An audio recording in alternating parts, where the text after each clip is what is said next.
The mathematics building at Harvard was quiet, save for the low hum of fluorescent lights overhead. The kind of quiet that could swallow you whole if you weren't careful. Malik Thompson's footsteps echoed down the hallway, his mop bucket clinking against the tiles with each step. He'd been here before, cleaning the halls late at night, when no one was around to judge him.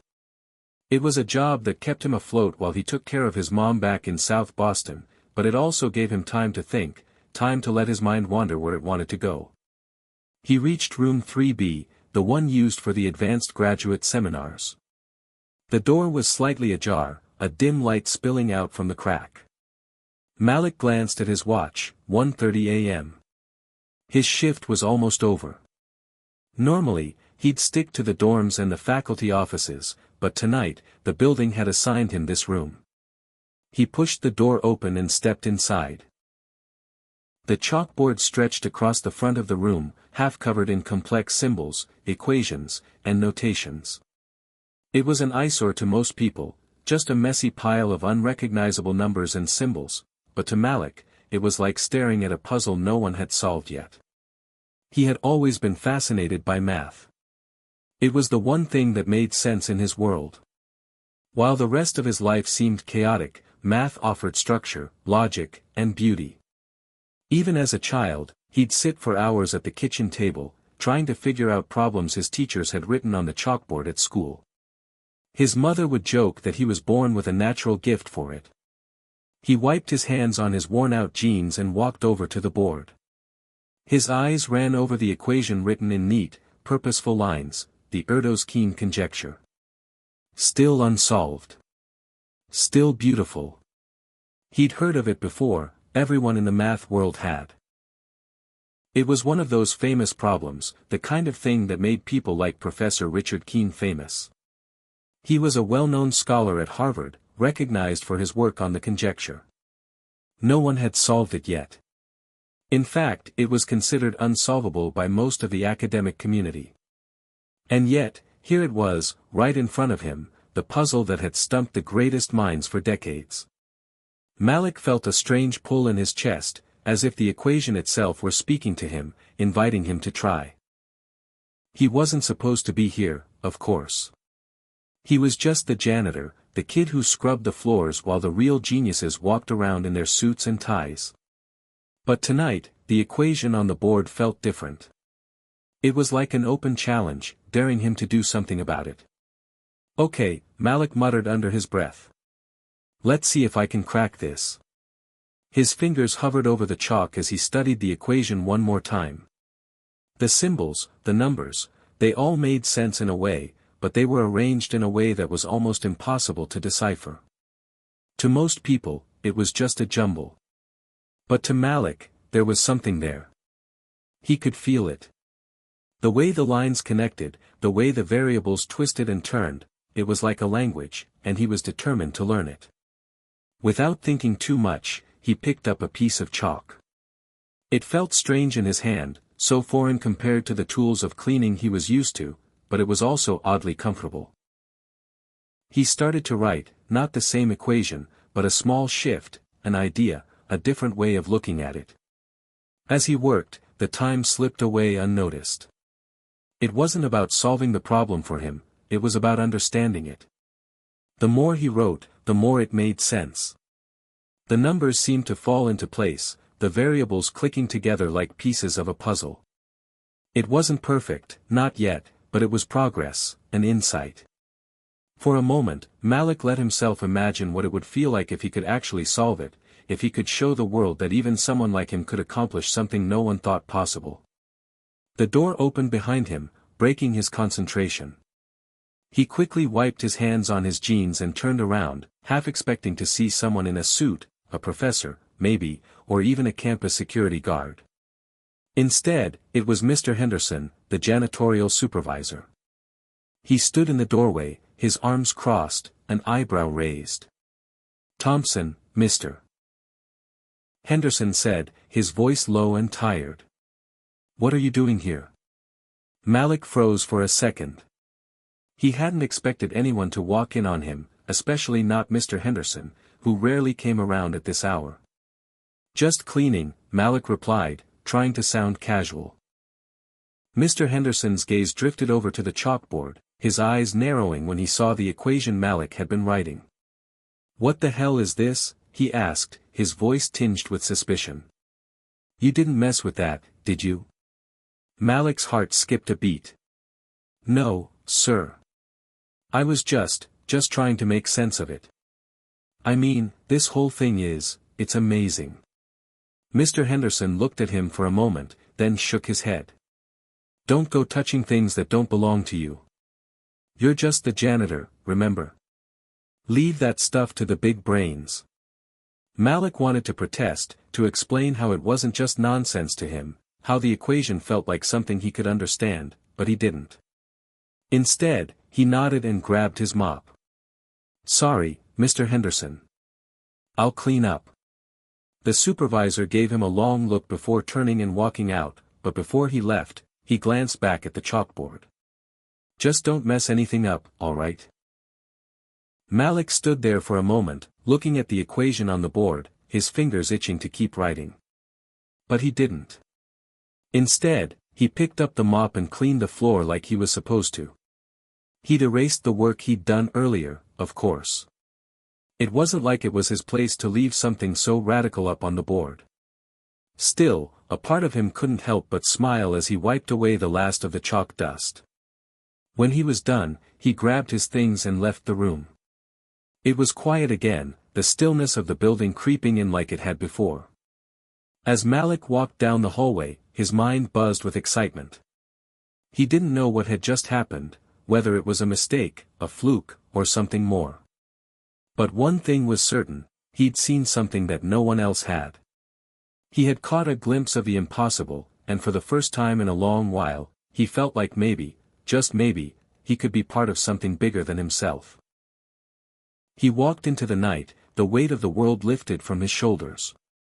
The future felt full of possibilities. Hit subscribe and leave a comment with where you're watching from. This story might just spark a new beginning. What's one thing that always pushes you forward, even when things get tough? The next morning, Malik woke up to the usual grind of his life. The room was small and bare, with just the basics, an old mattress on the floor, a worn-out dresser, and a single window that barely let in any light. It wasn't much, but it was home. He rubbed his eyes and glanced at the time. 8:30 a.m. He had to get moving if he didn't want to be late for his next shift. He ran a hand through his hair, grabbed his work clothes, and dressed quickly. His mother, a single parent who worked long hours at a diner downtown, was already gone by the time he woke up. She had been supportive of him, always encouraging him to work hard and pursue his dreams. But she wasn't exactly aware of the internal struggle he felt every day. Malik knew what he was capable of, but the world often didn't see it. It was as if he was invisible, just a shadow in the background of a much bigger picture. Today, though, something felt different. As he walked into the kitchen, the soft buzz of his phone interrupted his thoughts. Malik pulled it from his pocket, expecting a message from his mom, maybe a quick, "Have a good day, son." But what he saw was something far more unexpected, a notification from his email. He tapped the screen, his heart skipping a beat when he saw the subject line. Urgent, unsolved equation. It was from Professor Richard Keene. Malik's stomach tightened. His fingers hovered over the screen as he read the message. Dear Malik Thompson. I'm not sure how to put this, but it seems you've written on the chalkboard in room 3B. The work you've done is extraordinary. Please come to my office at your earliest convenience. This is of the utmost importance. Malik stared at the message for a long moment, the words blurring in front of him. His mind raced. Could it be a joke? Was someone playing with him? He hadn't even expected anyone to notice the equations he'd scribbled the night before. After all, he was just the janitor. Just the kid who mopped the floors while the real scholars did the hard work. But this? This was something different. Professor Keene, the man whose name was synonymous with the unsolved Erdos-Keene conjecture, was reaching out to him. He couldn't breathe. Couldn't think. It was like a dream. He quickly wiped the sweat from his palms, then tapped a response with trembling fingers. Professor Keene.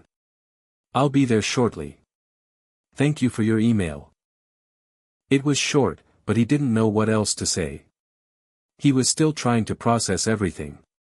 He quickly threw on his jacket, grabbed his bag, and bolted out of the door, heading toward Harvard. By the time Malik arrived at the campus, the morning sun was high, casting long shadows across the quad. It was the kind of day where anything felt possible, and yet, all he could think about was the meeting with Professor Keene. He walked briskly toward the mathematics building, his footsteps quick and uneven. The building loomed ahead, its tall stone facade an intimidating reminder of everything he wasn't supposed to be. He had always wondered what it would be like to be a student here, to walk through those halls with purpose, to sit in lectures, to be part of the great minds who shaped the future. But that had never been his reality. His reality was scrubbing floors, taking out trash, and staying invisible. He entered the building and found the office of Professor Richard Keene, as indicated in the email. The door was cracked open, and inside, Keene was seated at a large desk, papers scattered everywhere, his gray hair slightly disheveled. "Ah, Malik," Professor Keene said as he looked up, his voice sharp but with a hint of curiosity. Come in, come in. Have a seat." Malik hesitated but then stepped inside. The room smelled faintly of old books and chalk. It was filled with the kind of quiet intensity that only academic offices had, with the walls lined with textbooks, journals, and framed certificates. Malik felt out of place here, like he didn't belong, but he sat down anyway.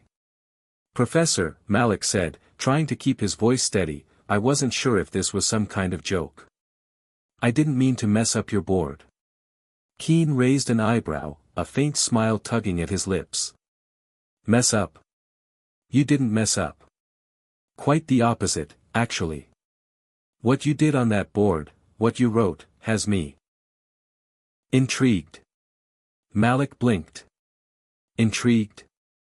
Keene leaned forward, clasping his hands on the desk. "What you wrote was nothing short of brilliant. At first glance, I thought it was simply a mistake, but as I looked closer, I realized something. You've made an observation, an insight, that I've been struggling with for years.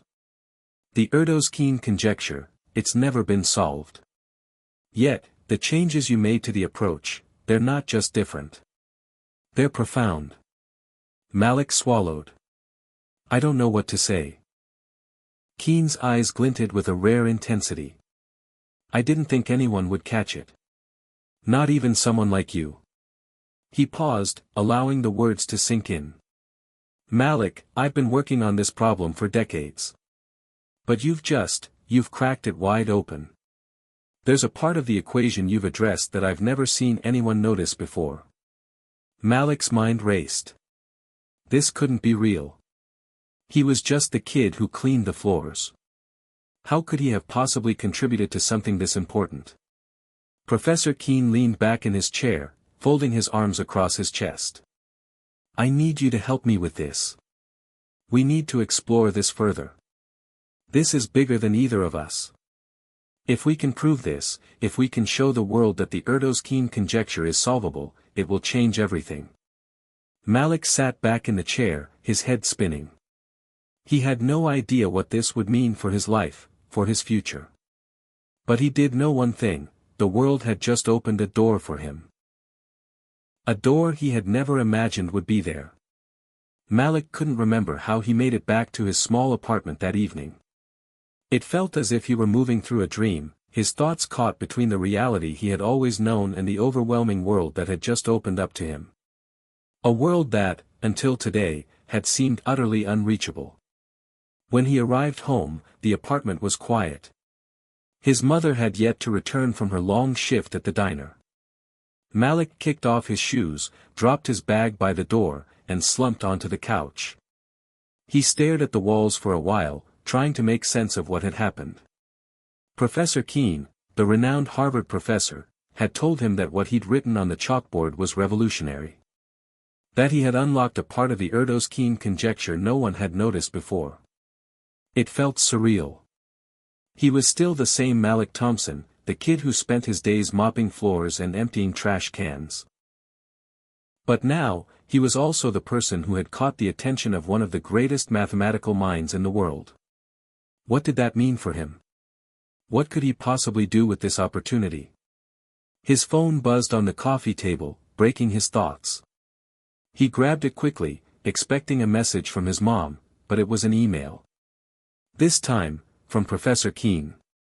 Malik. After thinking it through, I've come to the conclusion that you need to be involved with this project. We need to further explore the work you've done. Meet me tomorrow at 10 a.m. in my office to discuss the next steps. This will change everything. Don't hesitate to let me know if you have any questions. He read the message 3 times, trying to let the gravity of the situation sink in. This wasn't just some casual conversation. Keene wanted him involved in this, for real. Not as a janitor, not as the guy who cleaned the floors, but as someone who could contribute something important to the academic world. Malik was nervous, but also exhilarated. The more he thought about it, the more he realized that this could be the moment his life changed forever. But what did he know about solving complex mathematical problems? What could a janitor like him offer to a problem that had baffled the brightest minds for decades? Still, the uncertainty didn't stop the spark inside him. There was something there, something deeper than just the math. He had always felt like an outsider, like he didn't fit in anywhere. But now, for the first time, he felt as if he were standing on the precipice of something bigger than himself. The doors of opportunity had cracked open, and he had to decide whether to walk through them. The next morning, Malik woke up early. His nerves had kept him up late into the night, thinking about what he might say to Professor Keene. The excitement of the previous day was still fresh, but so was the pressure. He had no idea what the conversation would be like, or if he even had the skills to contribute to something as complex as the Erdos-Keene conjecture. But one thing was clear, he couldn't let this slip away. This was a chance, maybe the only one he would ever get. He quickly dressed, grabbed a quick breakfast, and headed toward Harvard once again. The campus looked different today, brighter, somehow. Maybe it was just his state of mind, but for the first time, Malik felt like he wasn't just an outsider anymore. He was walking into the heart of something that could change his life forever. When he arrived at Professor Keene's office, the door was already open. Malik took a deep breath and stepped inside.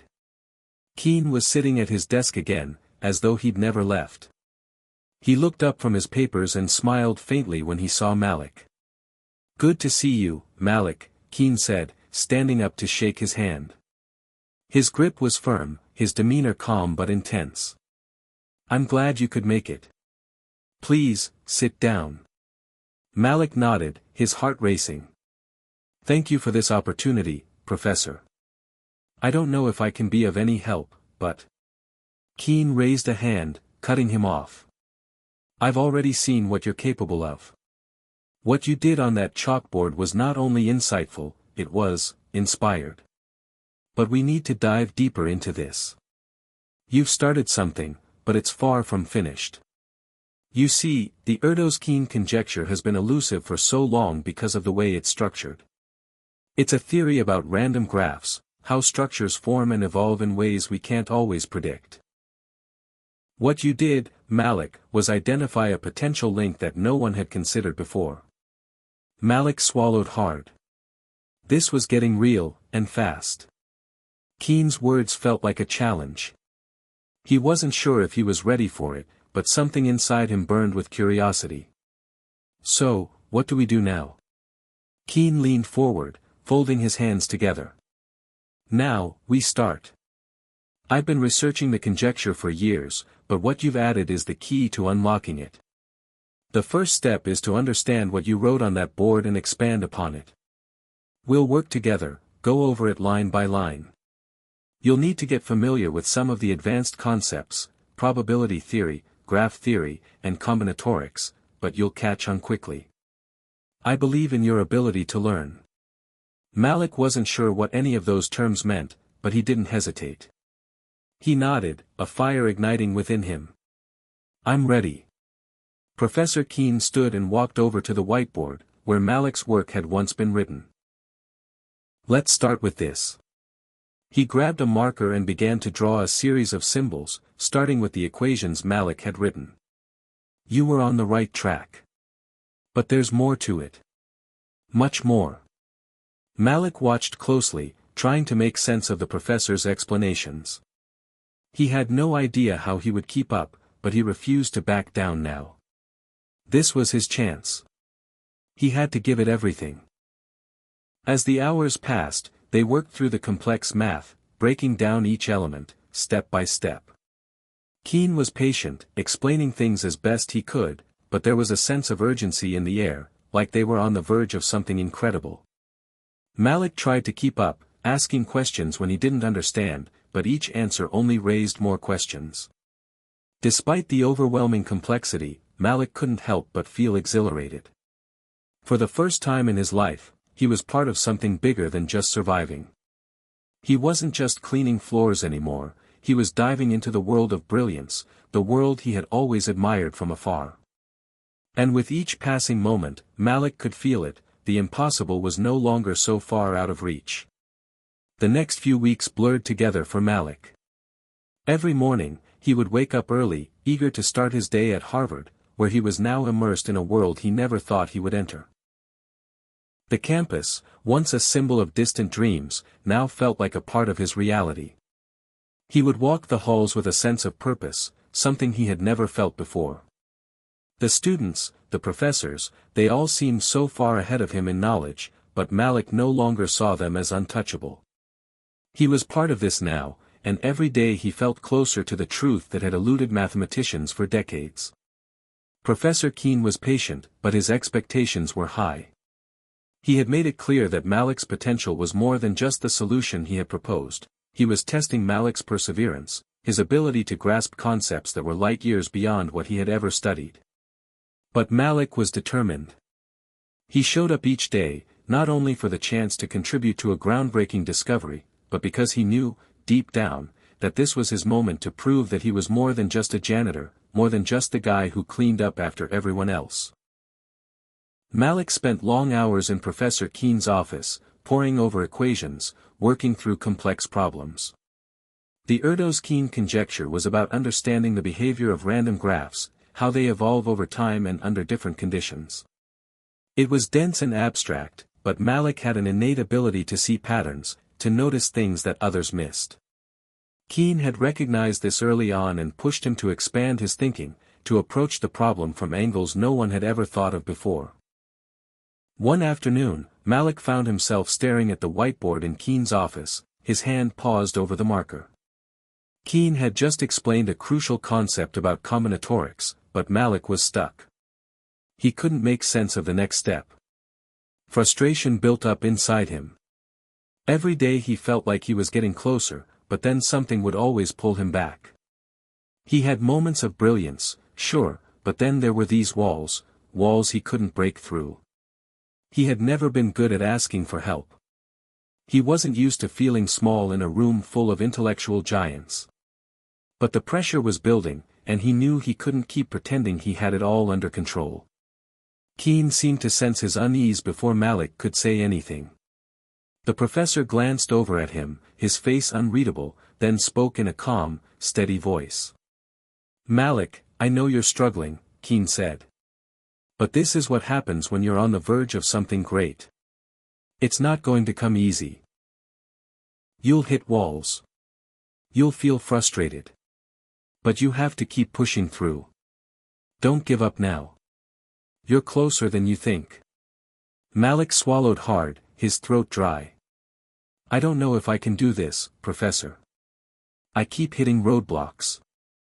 I've never worked with math like this before. I didn't even go to college, I'm just a janitor. What if I'm not cut out for this? What if I can't solve it?" Keene was silent for a moment, then walked over to Malik.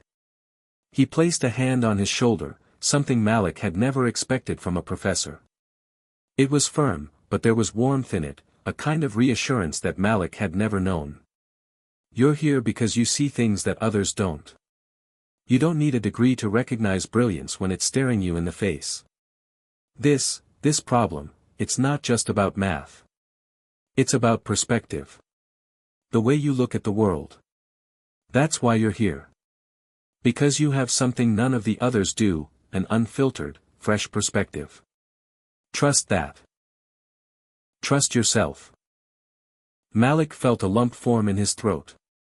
He hadn't realized how much he needed to hear those words. For so long, he had believed that his place in the world was to clean up after others, to stay out of the spotlight, to never ask for too much. But now, he was standing on the edge of something monumental, and it terrified him. I'll try, Professor. I'll keep going. Keen gave him a small nod, his expression softening. Good. Because I believe in you, Malik. I wouldn't be here with you if I didn't. The days that followed were a blur of intense study, late nights, and breakthroughs. Malik had his doubts, of course. He often wondered if he was truly cut out for this world of academia, where everything seemed so alien. But the more time he spent with Keen, the more his confidence grew. The math no longer seemed as incomprehensible. He had moments of clarity, small victories where he saw the solution to a problem, or found the right formula to unlock a new piece of the puzzle. Each moment felt like a step forward, but it was clear to Malik that the true test had only just begun. One afternoon, a few weeks into their work together, Professor Keen presented a new challenge. Malik, Keen said, his voice serious, I've been thinking about this for a while. There's one last piece of the puzzle that we need to solve. The most difficult part, and the part that no one has been able to crack. Malik looked up from his notes, curiosity piqued. What's that, Professor? The final proof, Keen said, his gaze intense. If we can prove this last part of the conjecture, the entire theory will be solved. But it requires a new approach. Something no one has thought of before. Something unconventional. Malik's heart raced. This was it. The moment he had been waiting for. The chance to finally contribute to something world-changing. What do we need to do? Malik asked, eager to get started. Keen turned to the whiteboard and began sketching out a complicated series of equations. This, he said, tapping the board with his marker, is the final frontier. We've made significant progress, but we need something more. I think you're the one who can crack it. You've seen things that others haven't. Malik's mind raced. This was the moment where everything would either come together or fall apart. But as he stared at the board, he knew one thing for certain, he was ready. There was no turning back now. He stepped forward, took the marker from Keen, and began to write. Malik sat quietly at the desk in Professor Keen's office, staring at the equations on the whiteboard. His mind was in overdrive, but the problem before him felt insurmountable. The final piece of the Erdos-Keen conjecture seemed to taunt him, an intricate web of numbers and symbols that didn't make sense, no matter how much he tried to rearrange or manipulate them. Every time he thought he had made progress, the equations slipped through his fingers like sand. He had spent countless hours in Keen's office over the past few weeks, working late into the night, trying to crack the code. But today was different. The air felt thicker, more charged with tension. Keen had been pushing him harder than ever, encouraging him to think outside the box. But no matter how many approaches Malik tried, he felt like he was missing something fundamental. Keen had given him the space to work, but Malik could feel the pressure mounting. The professor had been kind, offering words of encouragement, but Malik couldn't shake the nagging thought, what if I'm not good enough? He reached for his coffee cup, his hands trembling slightly. He hadn't slept much the night before, too preoccupied with the math and the overwhelming weight of the task. As he stared into the dark liquid, a thought flickered in his mind, a tiny spark of an idea that he hadn't considered before. He set the cup down and turned his attention back to the whiteboard. There it was, one small part of the equation that had been bothering him for days. Malik had been so focused on trying to fit the pieces together using conventional methods that he hadn't thought to challenge the structure itself. What if, just what if, the approach they were using was flawed from the start? He grabbed a marker and began to draw, his hand moving quickly across the board. For the first time in weeks, he felt a sense of clarity, as if the pieces were starting to align. His thoughts were racing as he worked, the numbers and symbols flowing in ways that felt almost instinctual. Keene had always told him to trust his gut, but Malik had never fully understood what that meant until now. There was a rhythm to the math, a pulse that resonated with something deep inside him. He worked through the afternoon, barely noticing the time as it passed. The equations were taking on a new form, one that felt both alien and familiar. As the sun began to set outside the office windows, Malik took a step back and looked at the board. His heart skipped a beat. He had done it. For the first time, the conjecture was starting to make sense in a way that no one else had seen before. Just as Malik was about to call Keene in to look at his work, the door to the office opened, and the professor stepped inside. Keene paused when he saw the whiteboard, his eyes scanning the new equations Malik had written. "Well?" Keene asked, his voice soft but expectant. Malik didn't say anything at first. He simply pointed at the board, his breath coming faster now as he waited for Keene's reaction. The professor stepped closer, his gaze moving from one line of equations to the next. He said nothing at first, but Malik could feel the weight of his scrutiny. Every second felt like an eternity. Finally, Keene spoke. This is something else," he murmured, his voice filled with disbelief. "You've cracked it." Malik blinked, not fully understanding. "What do you mean?" "I just made a new approach, I think. I think it works, but—" Keene interrupted him, his excitement palpable. "No, Malik. You found the missing piece. This approach, it's exactly what we needed. The way you've framed the problem, the assumptions you've challenged, the connections you've made. It's exactly what the conjecture needed to move forward. I don't think you realize just how big this is." Malik's mind was spinning. Had he really done it? Had he really solved it? He looked at the board again, his heart pounding in his chest. This didn't feel real. He was just a janitor, a kid who had no formal training in mathematics, but now he was standing on the edge of a breakthrough that could change everything. You really think so?" Malik asked, his voice almost a whisper. Keene looked at him, his eyes shining with pride. "I don't think so, Malik. I know so." For a moment, the two stood in silence, both of them taking in the enormity of what had just happened. Malik felt a rush of emotions, disbelief, pride, excitement. But most of all, he felt a sense of vindication. This was the moment he had been working toward. The moment when his life, his entire future, had shifted in an instant. The next few days were a whirlwind of activity. Keene took Malik's work to the university's mathematical research team, where it was analyzed and validated by some of the top minds in the field. The news spread quickly. A janitor from Harvard had cracked the code to one of the most elusive mathematical conjectures in history. The headlines came fast, and Malik found himself thrust into the spotlight in a way he had never expected. Malik was interviewed by journalists, invited to speak at conferences, and praised by academics all over the world. But the attention didn't faze him. The recognition was nice, but it wasn't what mattered to him. What mattered was that he had done it. He had proven to himself, and to the world, that he was more than just a janitor. He was a thinker, a problem solver, and, in that moment, he was part of something far bigger than he had ever imagined.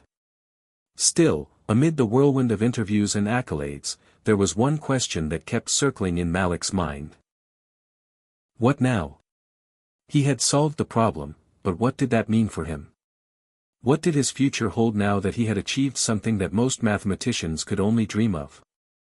Keene had promised to help him, to guide him toward a future where he could contribute to the world of academia, but Malik wasn't sure what that looked like. He wasn't sure where he belonged in this world of equations and theories. But for the first time, Malik felt that he was in control. He had proven his worth, not through degrees or titles, but through his ability to think differently, to see things others couldn't. And that, he realized, was all that mattered. Malik couldn't sleep. It wasn't the first time, but this time, the familiar weight of insomnia felt different. He lay on his bed in his small apartment, the bright lights of Cambridge casting long shadows across the room. His mind wouldn't quiet. He kept replaying the moment when Keene had looked at his work, the way the professor had said, "You've cracked it." It was surreal, as though the world was suddenly too big to fit into his mind. The recognition came fast, and for someone who had never sought attention, it was overwhelming. The media flooded him with questions. Journalists wanted to know what it felt like to solve a problem that had eluded mathematicians for decades. Harvard was offering him a permanent position, a prestigious research role, and even a scholarship to complete a doctorate. Invitations to conferences and talks poured in. The phone calls, the emails, the endless congratulatory messages, they were constant, and for a moment, it felt like the world was spinning too quickly for him to catch up. But amid all the chaos, a lingering question gnawed at him: what did this mean for me? Malik had come to Harvard as a janitor, a man who had never imagined himself in the world of academia. His future had always seemed so predictable. He would continue to work hard, stay in the background, and do his job. But now he was being offered a chance at a future he'd never dared to dream. He felt like a person split in two, one part of him overwhelmed by the possibilities, and another part still grasping onto the person he used to be, the one who had never thought he was capable of anything like this. The more Malik thought about it, the more questions bubbled up. Was he truly prepared for this? Could he step into this new role, this new identity? Or was he just lucky, a fleeting stroke of brilliance that would fade away with time? He sat up, his legs dangling off the side of the bed, and rubbed his face with his hands. His thoughts turned back to Keene. The professor had been there through every step of the process, offering guidance and support. But Malik didn't want to disappoint him. He didn't want to be the one who, having found success, turned his back on it. The next morning, after a few hours of restless sleep, Malik made a decision. He had to meet with Keene. He needed to talk things through. He couldn't do this on his own, not when everything was changing so fast. And, if he was honest with himself, he wasn't entirely sure he wanted to navigate this new world alone. It was late in the afternoon when Malik found himself walking through the familiar hallways of Harvard, heading toward Keene's office. The campus, bathed in golden light from the setting sun, seemed quieter than usual.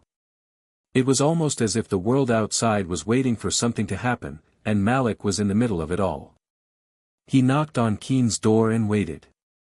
When the professor called out from inside, Malik pushed the door open and stepped into the office. Keene looked up from his desk, a stack of papers in front of him.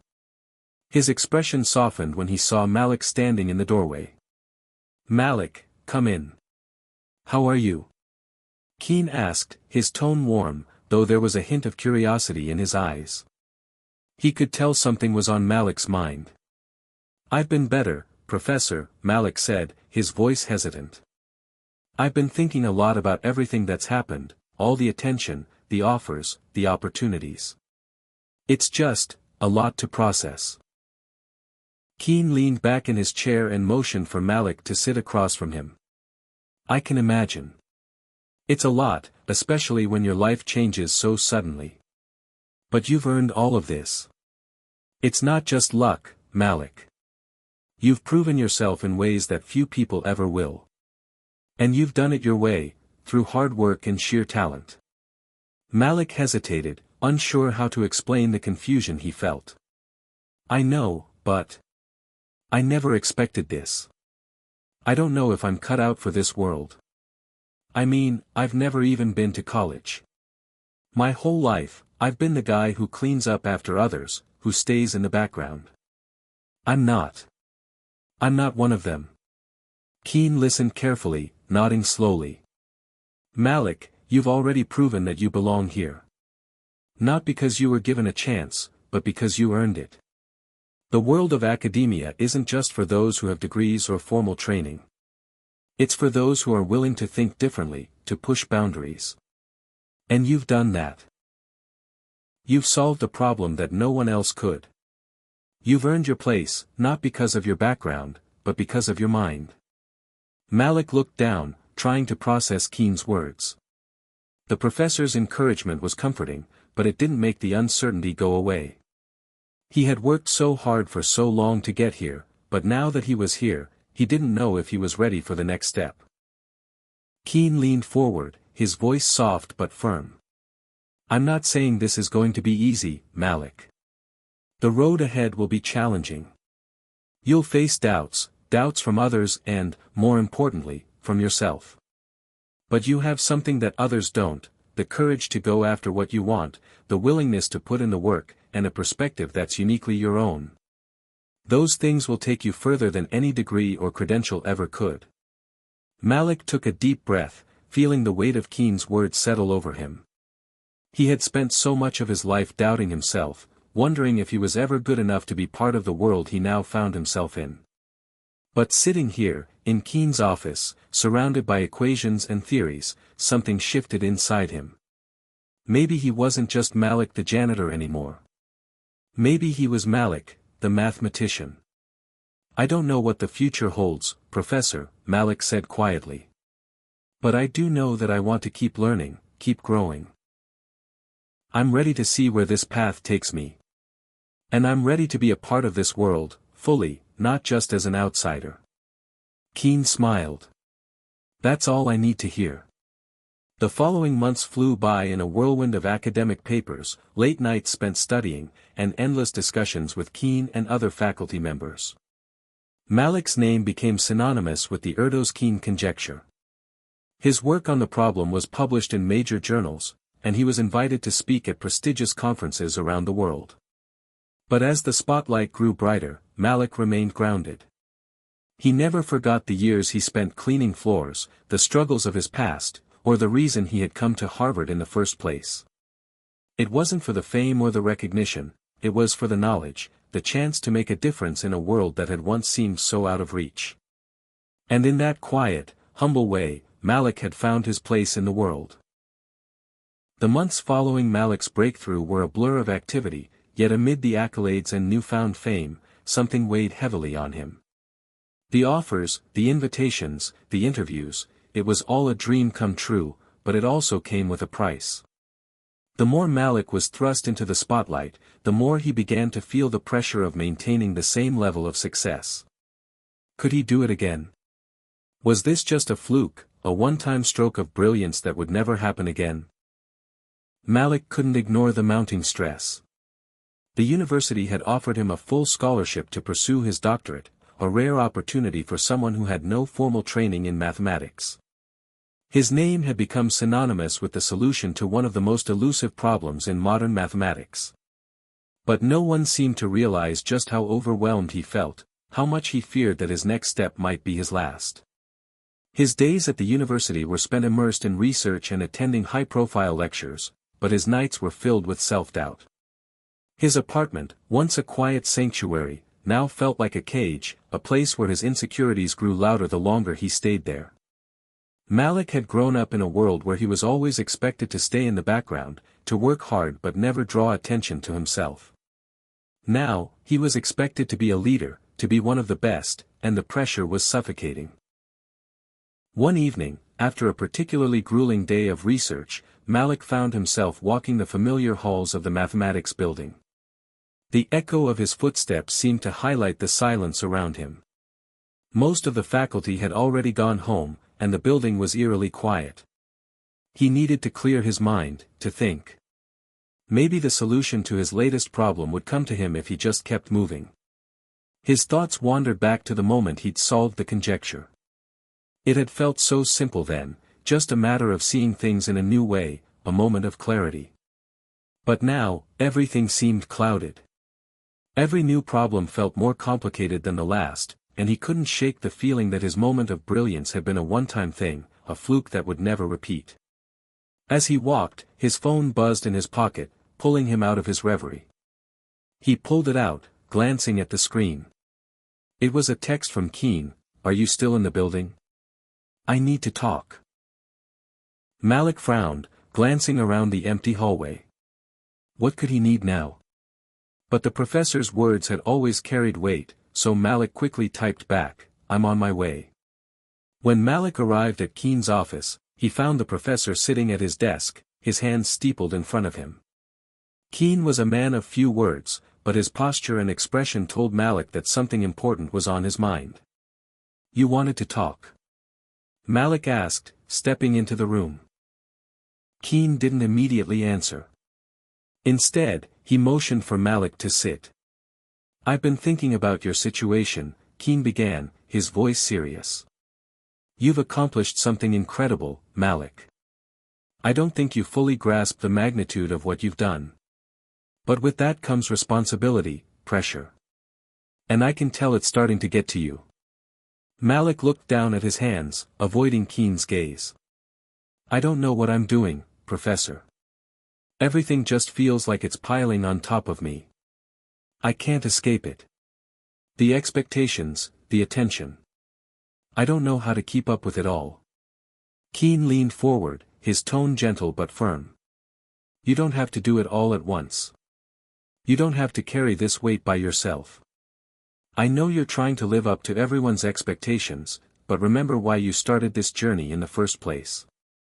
It wasn't for the accolades, it wasn't for the fame, it was because you love the work. You have a gift, Malik, but the gift isn't in the recognition.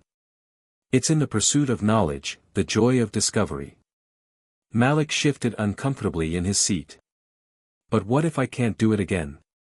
What if I'm not as good as they think I am?" Keen's expression softened, his eyes filled with understanding. "The truth is, no one can replicate a breakthrough like that. But that doesn't mean you won't make your mark again. And even if you don't, that doesn't invalidate what you've already accomplished. You solved the Erdos-Keen conjecture, Malik. You did something that no one else could. And you'll keep learning, growing, and contributing. But don't let the pressure to succeed again hold you back." Malik took a deep breath, trying to absorb the professor's words. It was hard to let go of the constant drive for more, the desire to prove that he wasn't just a one-hit wonder. But Keen was right. He had already proven more than enough. "I just don't want to disappoint anyone," Malik said quietly. Keen smiled. "Malik, the only person you need to answer to is yourself. Don't let anyone else define your worth. Not the media, not the university, not even me. You've already earned your place here. You belong, and no matter what happens next, you've made a difference." Malik nodded, the weight on his shoulders lightening just a little. Keen's words didn't fix everything, but they gave him the perspective he needed. It was okay to be uncertain. It was okay to not have all the answers. What mattered was continuing to push forward, to keep learning, and to find joy in the process rather than the outcome. Over the following weeks, Malik took a step back. He stopped focusing so much on the pressure to replicate his past success and allowed himself to explore new areas of research. He dove into problems that fascinated him, even if they seemed unrelated to the Erdos-Keen conjecture. He began collaborating more with his peers, sharing ideas and learning from others. He still had moments of doubt, but they were becoming fewer and fewer. Keen continued to be his mentor, guiding him through the challenges that came with newfound fame and responsibility. And slowly, Malik started to realize that the key to his success wasn't in trying to live up to the expectations of others, but in staying true to his own passion for discovery. As the months passed, Malik's sense of purpose grew clearer. He didn't need to prove anything to anyone. He had already proven enough. Now, it was about the journey, not the destination. And that, Malik thought with a smile, was the greatest gift of all. It had been a few months since Malik had come to terms with the pressure of his newfound fame. He had settled into a rhythm, balancing his work, personal growth, and the responsibilities that came with his breakthrough. Despite the overwhelming nature of it all, he had begun to find peace in the process, in the research, and in the quiet moments of self-reflection. But life, as it often did, had other plans. One afternoon, Malik sat at his desk in his small office, working through a particularly challenging proof. His mind was focused on the task at hand, the equations dancing across the page, when the sudden ping of his phone broke his concentration. Glancing at the screen, he saw a text from Keen. "Malik, I need you in my office. Urgent." Malik's heart skipped a beat. Keen rarely called him in unless something significant was going on. He stood up immediately, grabbing his coat and heading out the door. The walk to Keen's office felt longer than usual, as the anticipation of what awaited him gnawed at his thoughts. When Malik knocked and entered, Keen was already sitting at his desk, his expression unreadable. His office was cluttered, as always, with stacks of papers and books, but the tension in the room was palpable. Keen looked up, his face serious. "Sit down, Malik," he said, motioning to the chair across from him. "We need to talk."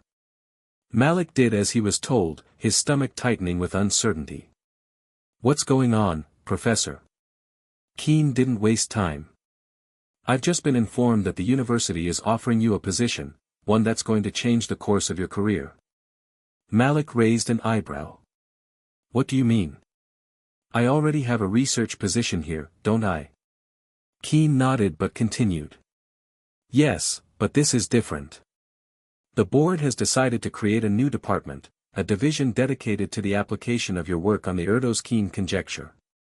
They want you to head it." Malik stared at Keen, processing the words. "Head it? But I don't have a degree.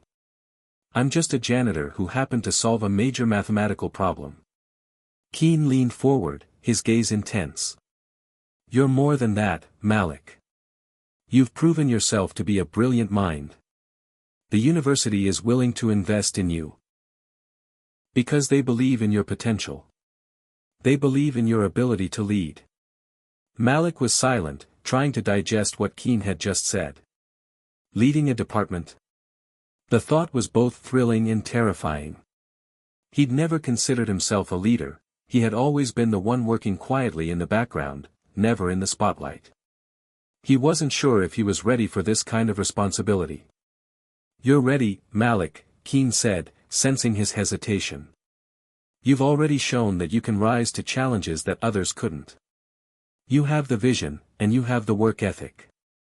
You have what it takes to inspire others and build something lasting." Malik shook his head. "I don't know if I can do it. What if I fail? What if I'm just not enough?" Keen gave him a knowing smile. "Failure is part of the process. We all fail at some point. But what matters is how you handle it, whether you give up or keep pushing forward.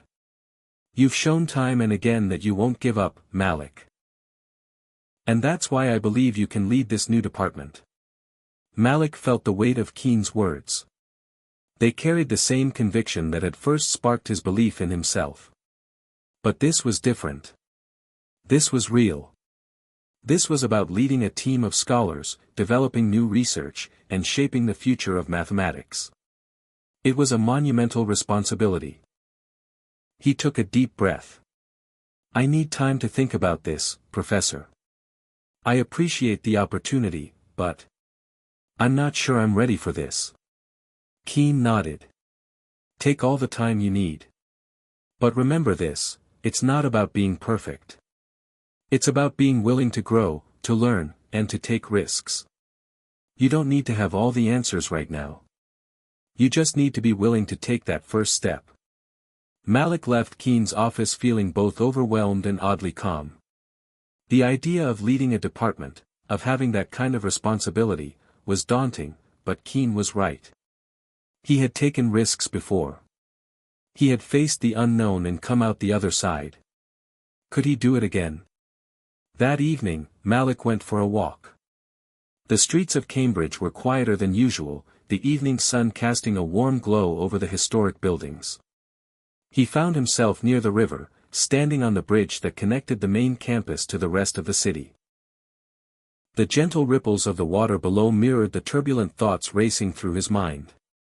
He thought back to his days as a janitor, when his biggest concern was making sure the classrooms were clean. It seemed like a lifetime ago.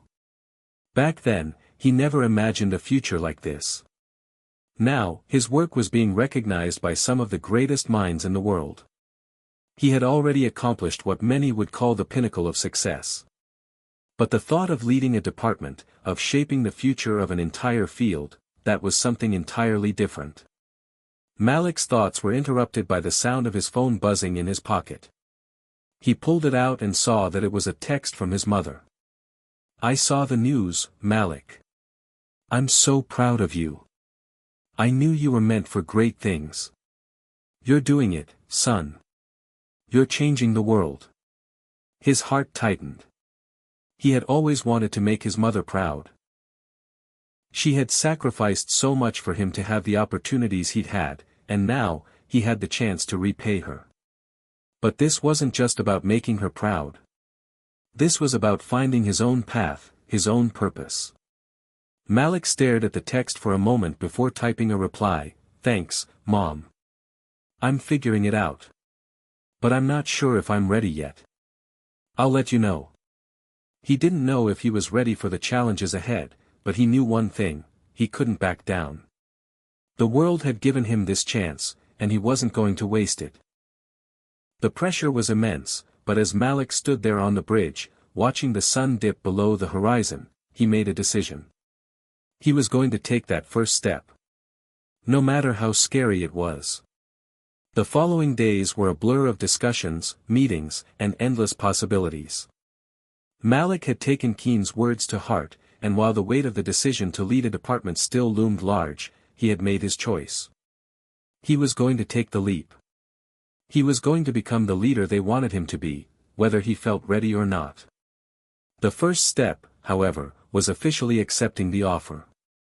The board had made it clear that the department would be his to shape, with full autonomy over research agendas, funding allocation, and the hiring of a team of scholars. It was a daunting responsibility, one that Malik knew he couldn't take lightly. He sat in his office, staring at the official letter on his desk. It was sealed, ready to be signed. It felt like the final step in a journey he had only started to understand. Malik had always been a doer, someone who preferred action over words, but this decision required more than just action. It required trust, not just in himself, but in those around him. Trust that he could create something greater than himself. Malik had already made plans to meet with several key individuals, professors who had expressed interest in joining his team, as well as university officials who had been supportive of the idea. His mind swirled with ideas for the department, how it could foster innovation, how it could contribute to the field in ways that had never been imagined before. But all those ideas seemed to pale in comparison to the reality of actually leading a group of minds who would look to him for guidance and direction. He sighed, placing his pen down on the desk. "You've got this," he muttered to himself. It wasn't much, but it was a start. Slowly, he reached for the letter, the pen shaking slightly in his hand. He hovered over the paper for a moment, the signature at the bottom looking like a mountain he had to climb. With a deep breath, he signed it. The decision had been made. Later that day, Malik stood in front of a small group of professors and scholars, all gathered in one of the university's largest meeting rooms. His heart raced, but he did his best to appear calm and collected. This was his first meeting as the head of the new department, and it was crucial that he made the right impression. Keen had been instrumental in helping Malik secure the necessary backing from the university's board, and today, he stood beside Malik as the room filled with interested faces. These professors had worked in various fields within mathematics and science, and Malik knew he had to convince them that his vision for the new department was worth investing in. "Thank you all for coming today," Malik began, his voice steady despite the nerves he felt inside. "This is a new chapter for all of us. I'm incredibly honored that you're here with me as we begin this journey." The room fell silent as everyone focused on him. He cleared his throat before continuing. "As you all know, I've had the unique experience of solving the Erdos-Keen conjecture. But that's not why we're here today. What we're doing here is more important. This department is about creating something lasting. We're not just here to solve problems. We're here to push the boundaries of what's possible, to inspire new generations of mathematicians, to discover new realms of knowledge. Malik paused, making eye contact with each person in the room. He could feel the weight of their expectations. This was no longer just about solving problems, it was about fostering a community of thinkers, of innovators who could change the way the world viewed mathematics. We're going to work together to not only explore the unknown but also to create a space where ideas can flourish, where we push each other to grow. I can't do this alone. I need each and every one of you, with your expertise, your passion, and your drive. Together, we'll create something that will impact the future of mathematics. A few heads nodded, and some murmurs of approval rippled through the room. Malik felt a surge of hope. This could work. He wasn't in it alone. Keen stepped forward to offer his own words. What Malik has laid out is not just a department, it's a revolution. We have the opportunity to build something that no one has ever seen before, and I believe in his vision. We're lucky to have him leading us. Let's make this happen. The applause that followed was short but genuine. The support was there. Now, it was time to roll up his sleeves and get to work. Over the next few weeks, Malik immersed himself in the details of his new role. He spent hours reading through proposals, interviewing potential new team members, and meeting with the university's financial team to discuss the resources needed to fund their research. The sheer amount of paperwork was overwhelming, and Malik quickly learned that leadership wasn't just about inspiring others, it was about making tough decisions, prioritizing resources, and balancing countless responsibilities. But despite the difficulties, Malik felt more alive than he ever had before. There was a renewed sense of purpose, a sense that he was no longer just a passive observer in the academic world. He was now shaping it. He was leading it. One afternoon, while reviewing a funding proposal, Malik received a phone call from his mother. She had been following his progress every step of the way, and although she never said it outright, Malik could tell how proud she was. "Malik," she said, her voice warm and full of pride. "I heard about the new department. I knew you could do it. You're going to change so many lives." Malik smiled, feeling a lump form in his throat. "Thanks, Mom. I'm just trying to make a difference." "You already have," she said softly. "And you always will." As the weeks turned into months, Malik's department began to take shape. Talented professors joined the team, each bringing their own unique perspective to the table. The research began to flow, and new ideas blossomed within the walls of their newly established space. The pressure, once so suffocating, was now a driving force, a force that pushed Malik to be better, to keep challenging himself and his team. Through it all, Malik knew that he had made the right choice. He had stepped into the unknown, taken a leap of faith, and found his place not just as a mathematician but as a leader. He was no longer the janitor with a dream, he was the man leading the charge into the future. The first step had been the hardest, but now, every step forward felt like a victory. Months passed, and Malik's leadership over the newly formed department at Harvard became increasingly solidified. His days were filled with back-to-back meetings, research discussions, and strategy sessions. It was a lot to handle, but Malik had always thrived in high-pressure environments. What had once seemed like an overwhelming challenge now felt like a puzzle waiting to be solved. His team was beginning to gel, slowly but surely. They were a diverse group of minds, each with their own strengths and perspectives, each bringing something valuable to the table. The tension from the beginning, that sense of uncertainty and doubt, had started to ease as they worked together more cohesively. It felt good to be part of a team that was building something important, something that could one day change the very foundation of mathematics. Despite the progress, however, Malik couldn't shake the nagging feeling that they weren't quite there yet. The Erdo's keen conjecture, which had brought him into the spotlight, still loomed large over their work. They had solved a piece of it, perhaps the most crucial piece, but there was more to be done. The solution was just a beginning, not an end. One night, after a particularly long day of meetings, Malik stayed late in his office.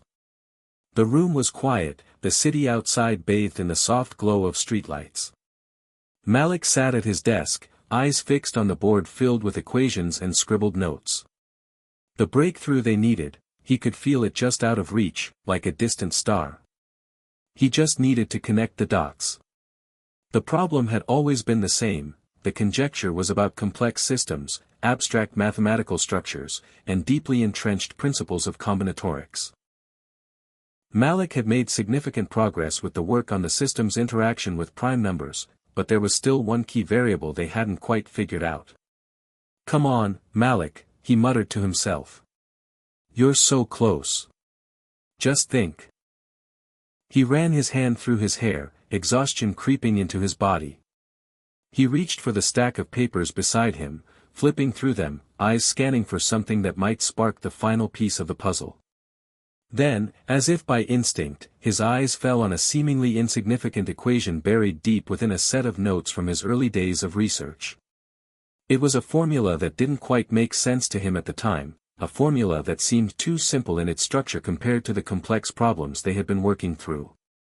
But now, in the quiet of the night, it caught his attention. He leaned forward, staring at it as the pieces began to click together in his mind. "Wait, this could be it," he whispered, his voice barely audible in the stillness of the room.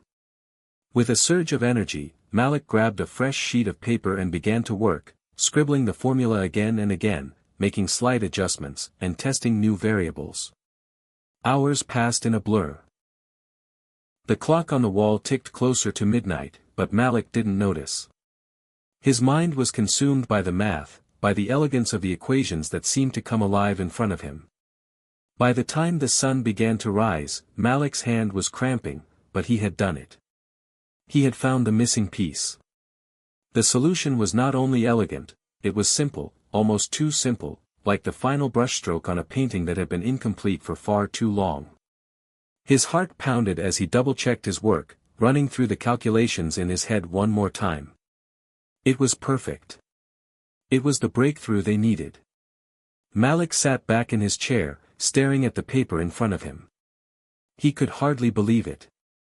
The solution to the final piece of the Erdős-Keen conjecture had come not from hours of painstaking effort but from a moment of clarity in the dead of night.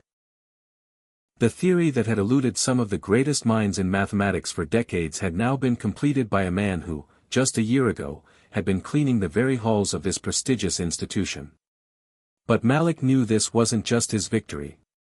This was the culmination of everything: the hard work, the sleepless nights, the support of his team, and the belief that even the most impossible problems could be solved. He had taken that first step into the unknown, and now, they had arrived at something greater than any of them could have imagined. The next day, Malik couldn't contain his excitement. He rushed into the office early, eager to share his discovery with his team. As he walked into the department's main research room, he found most of the team already gathered, discussing theories and reviewing calculations. Malik. Dr. Tessa Owens, a senior researcher in the department, was the first to greet him. "What's got you so excited today?" Malik didn't waste any time. "I think I've got it. The final piece of the conjecture. I solved it." A stunned silence filled the room. The researchers exchanged looks, unsure whether Malik was joking or whether he had truly found the solution. Finally, one of the younger researchers, Leo, spoke up. "You're serious?" Malik nodded, his face alight with excitement. "I am. I've been working through it all night.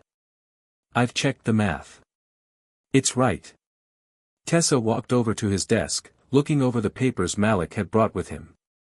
As she scanned the equations, her eyes widened. "Malik," she said softly, this is it. You've done it." A wave of disbelief swept over the room as the rest of the team gathered around. They pored over the calculations, checking every variable, running simulations. There was no mistake, Malik had solved the final piece of the Erdos-Keene conjecture. For a moment, the room was silent. And then, as if on cue, the entire team erupted in cheers. It wasn't just Malik's victory, it was their victory. Together, they had completed something monumental. Tessa clapped Malik on the back. "I knew you had it in you." Malik looked around at the team. This was what it had all been for: the collaboration, the hard work, the late nights. They had proven that, together, they could achieve the impossible. "Let's take it to the board," Malik said, his voice steady with newfound confidence. "It's time to show the world." That evening, Malik walked through the halls of Harvard once again, but this time, he wasn't the janitor. He was a man who had helped solve one of the greatest mathematical problems of his generation, a man who had proven that anything was possible. And as he looked out over the quiet campus, the possibilities for the future seemed endless. News of Malik's breakthrough spread quickly. It wasn't just the mathematical community that was buzzing about the solution to the Erdos-Keene conjecture. The story of the young man who had once been a janitor and now held the key to one of the greatest puzzles in mathematics had captured the imagination of the world. It was a story of triumph against all odds, of intellect, persistence, and an unyielding drive to overcome obstacles. Malik had always been a private person, content to work in the background and let his research speak for itself. But now, his name was in newspapers, on academic journals, and on the lips of countless people around the globe. Harvard's press office issued a statement, and soon enough, he was invited to give lectures, attend conferences, and participate in interviews with some of the world's most prestigious media outlets. Malik, who had once shied away from the spotlight, found himself thrust into it. At first, it felt overwhelming. The attention was nice, yes, but it was also uncomfortable. He wasn't used to being the center of attention. But Keene, ever the mentor, had warned him that this would happen. "Embrace it," Keene had said. "This is your moment. Just remember, it's not about you, it's about the work." Still, Malik couldn't help but feel uneasy. His journey had always been about the quiet work, the solving of problems behind closed doors. Now, there were cameras and microphones everywhere. He had to speak about his research, explain it in ways that non-mathematicians could understand, and navigate the constant flow of praise. It was all so different from the life he had known. The first major event after the breakthrough was a press conference held at Harvard. The room was filled with reporters, cameras, and excited chatter. Malik stood at the podium, flanked by his team. Tessa, Leo, and others were by his side, their faces beaming with pride. Despite the excitement in the air, Malik couldn't shake the nerves. He had prepared for this moment. He had practiced his speech, reviewed the questions he might be asked, and made sure he understood every nuance of the media's interest in his discovery. But nothing could truly prepare him for the flood of questions, the barrage of attention, and the sense that the world was watching his every move. The first question came from a reporter from the New York Times. "Malik, you've made history by solving the Erdos-Keene conjecture. Can you tell us what this means for the future of mathematics?" Malik took a deep breath. This was what they had been working toward.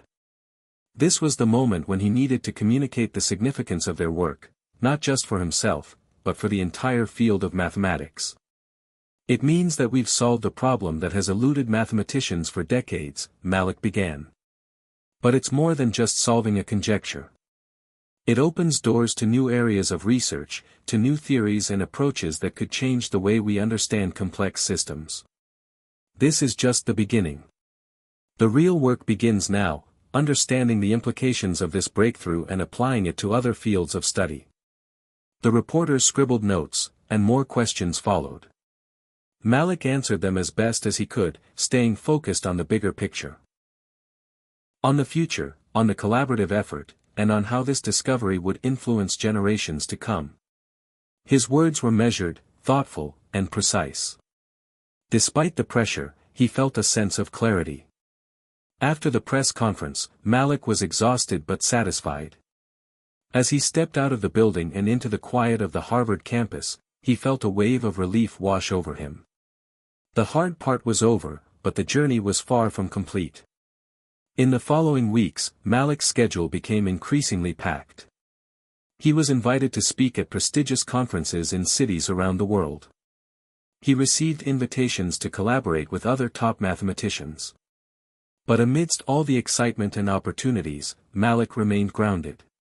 His primary focus was always the work, the research, the theory, and the new department he had built from the ground up. Even though Malik was beginning to feel more comfortable in the spotlight, there was one thing he hadn't anticipated: the pressure. The expectations for him to continue making groundbreaking discoveries were high, and while Malik was confident in his abilities, the burden of always being at the forefront of academic achievement was beginning to wear on him. It was late one night, a few weeks after the press conference, that Malik found himself in his office, staring at a new set of equations. The breakthrough had brought him fame, but it had also brought new challenges. As he worked through the complex system of formulas, he couldn't shake the feeling that something was missing, something he couldn't quite put his finger on. A knock on the door interrupted his thoughts. He looked up to see Tessa standing in the doorway. "You all right?" she asked, her tone light but concerned. She could always tell when something was bothering Malik. Malik sighed and leaned back in his chair. "I'm fine. Just thinking." "About the breakthrough?" Tessa asked, stepping into the room and closing the door behind her. Malik nodded. "It's just, what's next? Everyone expects me to have another breakthrough. They think I've got it all figured out. But I don't know if I do." Tessa pulled up a chair and sat beside him. "You don't have to have it all figured out, Malik. This is a journey, not a destination. You solved a massive problem, and you've started a whole new era for mathematics. But you don't have to do it all at once. The best discoveries happen when you're not trying to force them. Just keep doing the work." Malik looked at her, grateful for her perspective. She was right. He had been pushing himself too hard, trying to live up to the expectations of others instead of focusing on his passion for the subject. It was time to give himself a break, to remember why he had started this journey in the first place. "I guess I've been caught up in the hype," Malik admitted. "I need to remember why I love this work, not just for the recognition but because of the beauty of the math itself." Tessa smiled. "Exactly. You've got the talent, Malik. The rest will come in time." The next day, Malik took a step back from the spotlight. He focused on what mattered. Working with his team, developing new ideas, and diving deeper into the theories that intrigued him. Slowly, the pressure began to ease, and with it, a renewed sense of purpose. Malik realized that his journey was far from over. The spotlight may have found him, but it was the work, the passion, and the team he had built that would carry him forward. And as he looked ahead to the future, Malik knew that the greatest discoveries were still waiting to be made. The story of the Erdos-Keene conjecture was only the beginning. Hit subscribe and leave a comment with where you're watching from. This story might just spark a new beginning. What's one thing that always pushes you forward, even when things get tough? As the months passed, Malik settled into his role at Harvard. The weight of the spotlight had dimmed, but the excitement surrounding his discovery hadn't faded. It was as if a new chapter had begun in both his personal life and his academic career. He was no longer simply the janitor who had stumbled into the world of mathematics. He was now a respected scholar, a figure in his own right within the academic world. But with his newfound fame came a new set of challenges. The expectations placed on him, by his colleagues, the media, and even himself, were intense. Malik was used to working in the shadows, solving problems in isolation. Now, he had become a public figure. It wasn't that he didn't enjoy his success, he did. But the constant attention sometimes felt suffocating. Still, his focus was on the work, and as he threw himself into the next phase of his research, a sense of purpose began to return. The breakthrough with the Erdos-Keene conjecture had opened a new world of possibilities. Now, Malik and his team were focused on understanding the full implications of his discovery and applying it to other unsolved problems in mathematics. One morning, Malik sat in his office, flipping through a pile of journals. He was deep in thought, trying to make sense of a complex problem related to quantum mathematics that had been nagging him for weeks. His fingers hovered over the keyboard, ready to dive into the next set of calculations, when there was a knock on his door. "Come in," Malik called without looking up. The door creaked open, and Tessa walked in, her face carrying the same thoughtful expression Malik had come to recognize. She had been working closely with him on the quantum project, and the two had formed a strong working relationship over the past few months. "Got a minute?" Tessa asked, stepping into the room and closing the door behind her. Malik leaned back in his chair and nodded. "Of course. What's up?" "I've been thinking a lot about the direction we're taking with this quantum theory," Tessa began, sitting across from him. "I know we're making progress, but I can't shake the feeling that we're not asking the right questions. It feels like we're heading down the same path everyone else has been down for decades. What if there's another way, something that no one's considered yet?" Malik raised an eyebrow. "You think we should change direction?" Tessa nodded. "Maybe not change direction, but rethink some of our assumptions. You've always had a way of thinking outside the box, of looking at things differently. I think we're getting too wrapped up in conventional solutions. What if there's a breakthrough waiting for us in a completely unexpected place?" Malik thought for a moment, considering her words. It wasn't like him to shy away from a challenge. After all, he had done the impossible once before, solving a problem that had been unsolvable for decades. Perhaps it was time to do the same with quantum mathematics. "You're right," Malik said, his mind already racing with possibilities. "I've been so focused on solving this the traditional way that I haven't stepped back and asked myself if there's a new approach we should consider. Let's explore it. Let's think outside the box." Tessa's face lit up.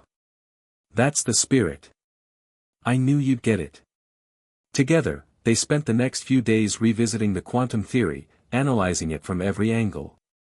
They questioned long-standing assumptions, reconsidered basic principles, and examined unconventional theories that had previously been dismissed. Slowly, a new perspective began to form. It was a small shift, but sometimes, the smallest shift could lead to the biggest breakthroughs. As the weeks passed, the team made steady progress, their research shifting from theoretical ideas to practical applications. The quantum project was taking shape, and Malik felt invigorated by the challenge. It was no longer just about proving a theory or solving a problem, it was about pushing the boundaries of human understanding. The more he worked on it, the more he realized how much there was still to discover in the world of mathematics.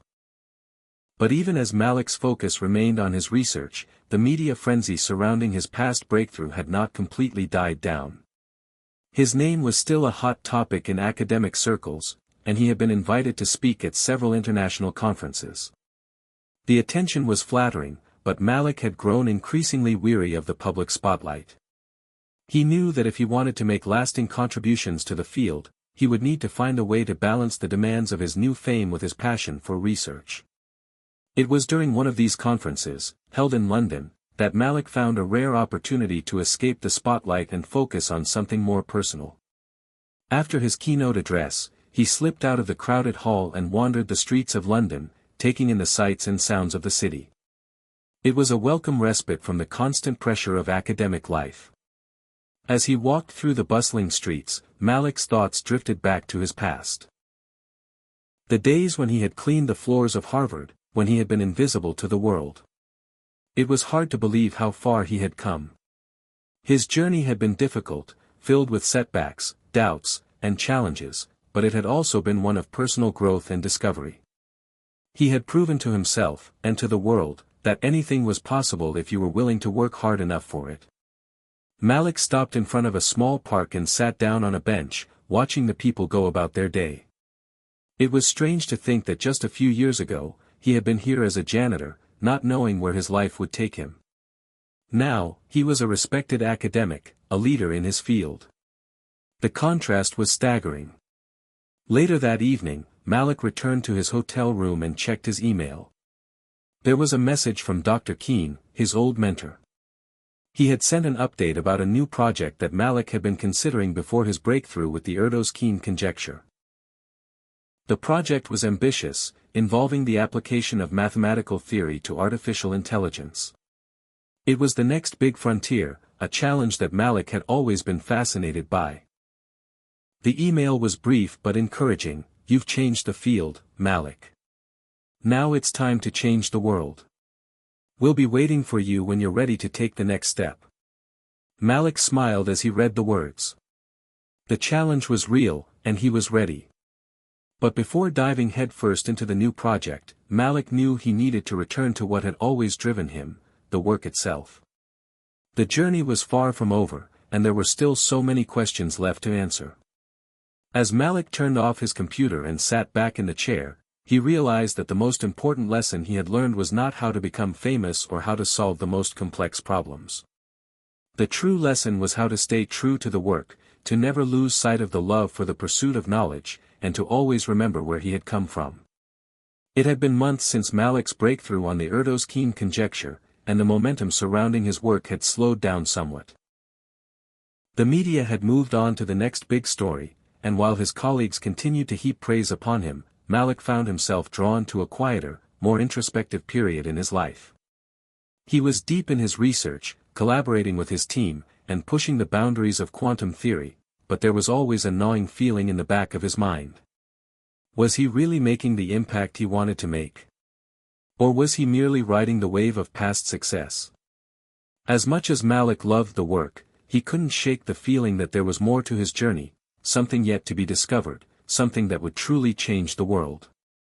One chilly morning in late fall, while Malik sat at his desk in the quiet of his office, a letter arrived. The envelope was thick, embossed with gold, and addressed in elegant handwriting. It stood out amidst the usual pile of academic journals, emails, and conference invitations. Malik looked at it curiously before tearing it open. Inside, he found an invitation to a closed symposium, a gathering of the world's brightest minds in mathematics, physics, and artificial intelligence. It was being held in an undisclosed location, and the invitation was extended to only a select few. The letter, which was from an organization Malik had never heard of before, read: "Dear Dr. Malik Clark. It is with great respect that we extend this invitation to you to attend the prestigious symposium on the future of mathematical innovation. This event will bring together leading thinkers in mathematics, physics, and related fields to discuss the next era of scientific discovery. The symposium will be held at an undisclosed location, and your participation will be pivotal in shaping the conversations that will influence the direction of research in the coming decades. We believe that your unique contributions to mathematics have the potential to play a significant role in this ongoing evolution. The details of the event are enclosed, and we sincerely hope that you will consider joining us. Sincerely. The Symposium Committee." Malik sat back in his chair, staring at the letter. It was an invitation unlike any he had received before. No mention of location. No public announcement. The selectivity, the secrecy, it all felt like something from a spy novel. He reread the letter several times, weighing his options. It could be an incredible opportunity, but something about it felt mysterious, unsettling, even. But then again, Malik was no stranger to taking risks. This might be the challenge he had been searching for, the opportunity to make an even greater impact on the world of mathematics. He made up his mind. The next morning, Malik packed a small suitcase, leaving his academic responsibilities behind for the time being. He informed his colleagues and team that he would be away for a few days, though he didn't go into details about the symposium. There was something about the event that felt personal, a journey that he needed to take on his own. As he boarded the plane, he felt a mix of excitement and apprehension. His thoughts turned to Tessa and Leo. They had both been incredibly supportive of his work and his journey, but he hadn't mentioned the invitation to them. He wasn't sure if he wanted to involve anyone else until he knew exactly what he was stepping into. The flight was long, and as the plane descended toward the unknown location, Malik looked out the window. The landscape below was a blur, mountains, forests, and winding rivers, all blending together as the plane made its approach. As they neared the landing strip, Malik felt his stomach tighten. This was it. Whatever was waiting for him here, it would undoubtedly change the course of his career, and perhaps even his life. The symposium was held in a secluded estate, far from the reach of the public eye. The location, hidden in the heart of a dense forest, felt almost like a fortress. The estate itself was grand, a blend of modern architecture and old-world charm, surrounded by high gates and security personnel. Malik was escorted through the sprawling grounds, his curiosity piqued by the mystery of the event. As he entered the main hall, he was greeted by a small group of people, renowned scientists, mathematicians, and thought leaders in their respective fields. They were all familiar faces, though Malik had never met most of them in person. There was Dr. Harper, a physicist known for his work on quantum computing, Dr. Lin, a celebrated researcher in the field of artificial intelligence, and several others whose names Malik had read in journals but never encountered outside of academic papers. They all turned to look at him as he entered the room. He was slightly taken aback by the intensity of their gaze, but he quickly regained his composure. One of the organizers, a tall man with graying hair and an air of quiet authority, approached him. Dr. Clark, welcome, he said with a firm handshake.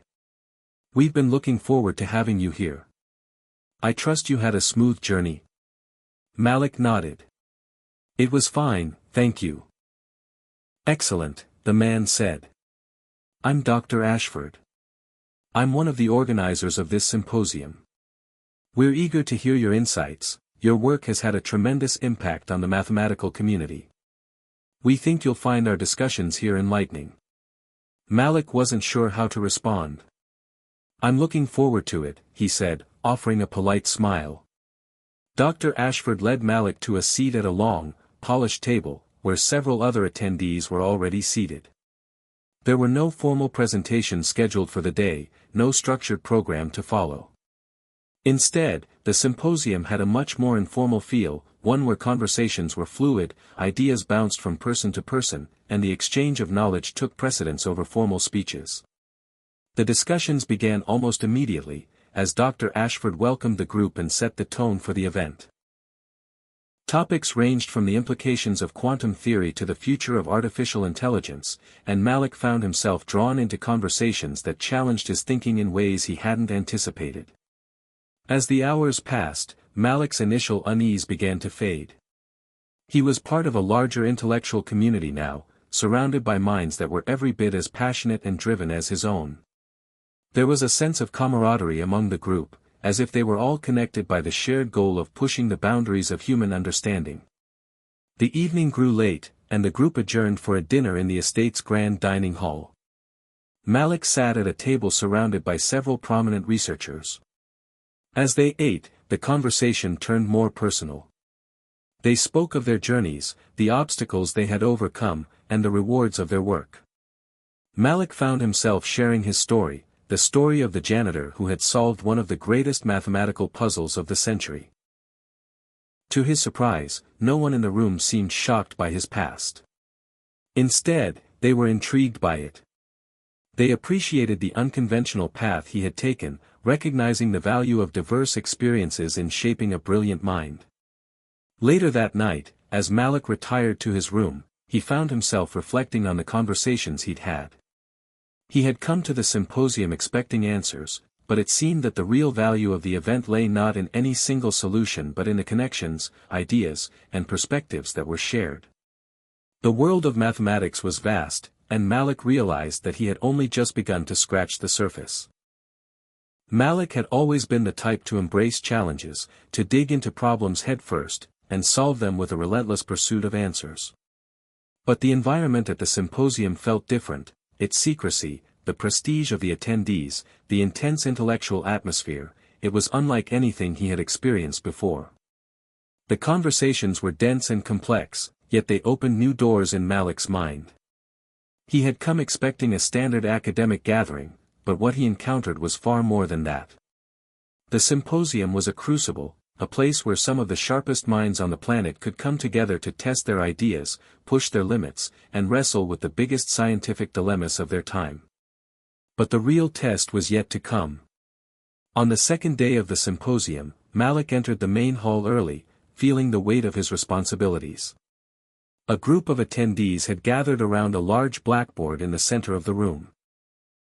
Malik approached cautiously, his curiosity piqued. Dr. Ashford, who had been leading much of the discussion, stood at the board, chalk in hand. He was explaining a complex mathematical model, one that Malik hadn't encountered before but which intrigued him nonetheless. It was related to a groundbreaking theory in quantum mechanics, one that dealt with unifying multiple dimensions of spacetime, a theory that could potentially alter the way scientists viewed the universe.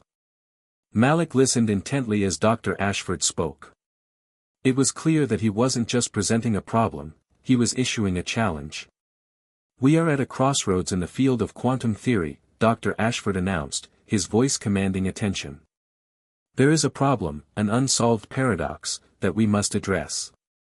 It's the next step in the unification of quantum mechanics and general relativity. And we need someone who can think beyond conventional models to solve it." Malik's ears perked up. This was no ordinary challenge. It wasn't simply a question of applying existing knowledge, it was about creating a new framework, a fresh approach to understanding the very fabric of reality. "We've tried everything," Dr. Ashford continued, his voice tinged with frustration. "But no one has been able to find the answer. The problem is a fundamental one: how do we reconcile the behavior of particles at the quantum level with the warping of spacetime at the gravitational level? We have the mathematics, we have the data, but the final piece is elusive." Malik exchanged glances with several of the other attendees. It was clear that no one in the room had yet found a solution. But the challenge was exactly the kind of thing that Malik had always thrived on. The impossibility of the task only made it more appealing. Dr. Ashford turned to Malik. "We've heard about your work on the Erdos-Keene conjecture, Malik. Your ability to see patterns where others see none, your unconventional approach to problems, might be the key we need to solve this paradox. What do you think?" Malik felt the weight of everyone's eyes on him. The room seemed to hold its breath, waiting for his response. He glanced at the blackboard, where complex equations filled the surface. The paradox was real, and it was daunting. But Malik had never been the kind to back down from a challenge. "I'll take a look," Malik said, his voice steady. "Let me see what we're working with." The hours that followed were a blur of equations, scribbled notes, and intense discussions. Malik worked alongside the best and brightest minds in the room, sifting through theories, debating ideas, and drawing new conclusions. The problem at hand seemed insurmountable at times, but Malik was no stranger to the impossible. He began to unravel the problem, piece by piece, with his characteristic mix of insight and intuition. It wasn't long before Malik began to see connections where others saw only chaos. The quantum paradox wasn't just a mathematical issue, it was a conceptual one. And he could feel it, the answer was within reach. He started sketching a new model on the blackboard, a framework that redefined how spacetime and quantum mechanics might interact. Dr. Ashford watched with growing interest as Malik's chalk moved swiftly across the board. This is different," he muttered, stepping closer to Malik's work. "I haven't seen anyone approach it like this before." The room fell silent as Malik finished the model and stepped back, his hands trembling slightly from the intensity of the work. The blackboard was covered in a combination of equations, geometric diagrams, and abstract symbols. It was a completely new perspective, one that challenged established principles but offered a solution to the paradox that had baffled scientists for decades. "This," Malik said, pointing to the board, "is how we resolve the unification problem. It's based on the idea of multiple, interacting dimensions of spacetime. Not in the traditional sense, but as dynamic, fluctuating fields that can interact with quantum particles in real time. It's not a matter of simply combining existing models, it's about creating an entirely new framework where gravity and quantum mechanics aren't separate entities but part of a unified system. The room was still, the air thick with tension. The others in the room began murmuring to each other, their skepticism slowly giving way to recognition. Dr. Ashford stood for a long moment, staring at the board. His face, usually stoic, was now lit with a rare expression of awe. "This changes everything," he said quietly. "Malik, I think you've done it. This is the breakthrough we've been looking for." The following days were a blur of verification and validation. The rest of the symposium participants dove into the new model, testing Malik's equations and examining the theoretical underpinnings of his ideas. It didn't take long for the group to agree on one thing: Malik's approach was groundbreaking. For the first time, they had a plausible solution to one of the greatest unsolved problems in modern science. As the symposium drew to a close, Dr. Ashford addressed the group one final time. "What we've seen here in the past few days is nothing short of revolutionary. Malik, your work has opened a new frontier for all of us. This isn't just an academic achievement, it's a new chapter in the story of human discovery." Malik felt a sense of accomplishment, but it wasn't the same as before. This time, it wasn't about proving he was capable of achieving greatness. It was about understanding that his work had the potential to change the course of science itself. As the attendees began to disperse, Malik lingered behind, lost in thought. He had come to the symposium seeking answers, but what he had found was far more valuable, a challenge that would push him to his limits and change the world in the process. And as Malik looked out over the horizon from the estate's balcony, he realized that his journey was just beginning. The next few weeks after the symposium felt like a whirlwind. Malik's groundbreaking solution to the quantum paradox had shaken the very foundation of the scientific community. His name appeared in every major journal, and academic circles around the world buzzed with speculation about the implications of his work. However, despite the accolades and praise, Malik couldn't shake a feeling of uncertainty. Something about his newfound fame didn't sit right with him. He had come to a deep realization during the symposium that what he truly wanted wasn't just recognition, it was purpose. His breakthrough wasn't just an intellectual achievement. It was the first step toward a much larger question that had been bothering him for years: what could he do with this knowledge to truly make a difference in the world? Was his purpose just to solve the unsolvable, or was there a higher calling? The weight of his discoveries began to feel heavier with each passing day. One evening, Malik sat in his office at Harvard, staring at the open computer screen in front of him. His latest research was expanding into new dimensions, and the equations seemed to flow effortlessly from his mind. But despite the progress, his mind kept drifting. He thought about the janitor, the man who had helped him see the problem of the Erdos-Keene conjecture in a way no one else had. He thought about the connections he had made at the symposium, the brilliant minds he had met, and the incredible opportunities that lay before him. But above all, he thought about the promise he had made to himself. To use his work to create a lasting impact on the world. There was a knock at his door, snapping him out of his thoughts. Tessa entered, holding a cup of coffee in each hand. She placed one on his desk and sat across from him. "You look lost in thought," she said gently. Malik smiled at her, appreciating the way she always seemed to know exactly what was going on inside his head. "I'm just trying to figure out what comes next." Tessa raised an eyebrow. "Isn't it obvious? You've just solved one of the greatest puzzles of our time. You're getting recognition, and people are clamoring for your insights. What more could you want?" Malik's gaze shifted to the window, where the skyline of Boston sprawled out before him. "I don't know, Tessa. I mean, it's all great, but something doesn't feel right. I've solved problems, but now I'm wondering if I'm solving the right problems. What's the point of it all if I don't use this to do something that actually helps people?" Tessa studied him for a moment, then leaned forward. "Malik, you've always been about helping people.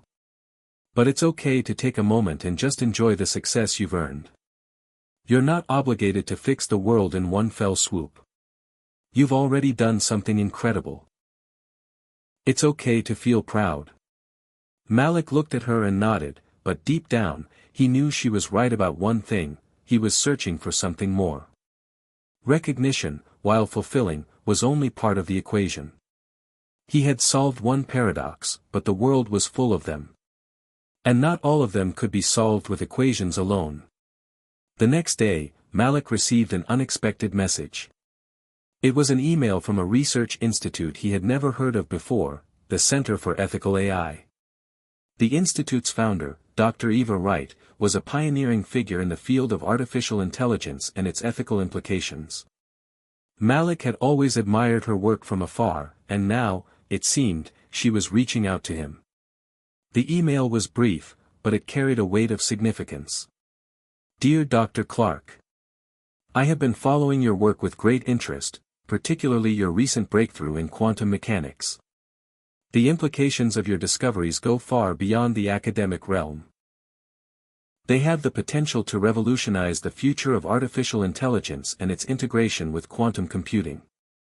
I believe that together, we can explore the frontier of AI ethics, ensuring that these powerful technologies are developed in a way that benefits humanity, not just the privileged few. I would like to extend an invitation for you to visit our institute and discuss a potential collaboration. I think the work we could do together would be transformative. Warm regards. Dr. Eva Wright. Malik reread the email several times. The offer was intriguing, but he wasn't sure how to respond. He had spent his career focused on abstract mathematical problems, on the intricacies of quantum mechanics.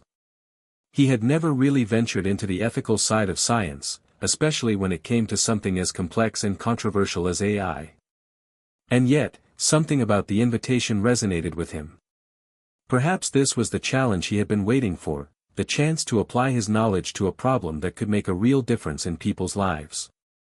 He made up his mind. He would visit the institute. A week later, Malik found himself on a flight to San Francisco, heading to the Center for Ethical AI. The institute was located in a state-of-the-art building in the heart of the city's innovation district, a short distance from Silicon Valley. As he entered the building, he was greeted by Dr. Eva Wright herself, a woman in her early 50s with sharp eyes and a confident demeanor. Her reputation in the field was unparalleled, and her work on AI ethics had earned her numerous awards and accolades. Dr. Clark, I'm so glad you could make it, she said with a warm handshake. Your reputation precedes you. We're thrilled to have you here. Malik smiled politely but was still unsure what to expect. He had spent his career in the theoretical realm, but AI ethics was a whole different animal. He wasn't sure where he would fit into this discussion. Dr. Wright led him to a conference room where a small group of researchers and engineers were gathered around a table, discussing the potential dangers and ethical challenges posed by advanced AI systems. The conversation was intense, but Malik could sense the urgency in the room. We're facing an unprecedented challenge, Dr. Wright explained. AI is advancing at a rapid pace. If we don't address the ethical implications of these technologies, we risk creating systems that could be more harmful than beneficial. Malik listened carefully, intrigued by the scope of the problem.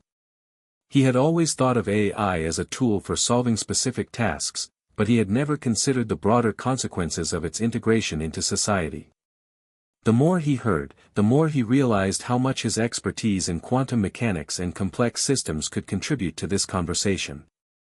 As the day wore on, Malik found himself drawn deeper into the discussions.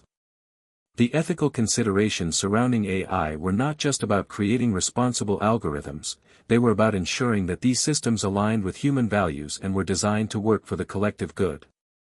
It was a complicated, multifaceted issue, but Malik couldn't help but feel a sense of purpose in the room. This was the kind of challenge he had been searching for. Before he left that evening, Dr. Wright pulled him aside.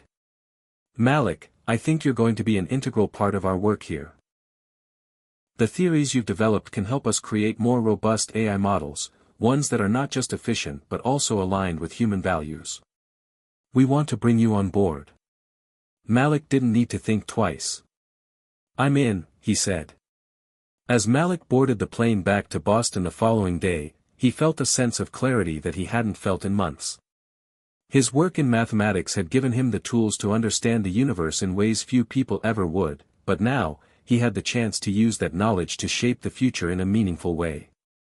For the first time in a long while, Malik felt like he was on the right path. The puzzle pieces were falling into place, and he knew that this was only the beginning of something much larger. Malik's first few weeks at the Center for Ethical AI were a whirlwind of new concepts, late-night discussions, and cross-disciplinary collaborations.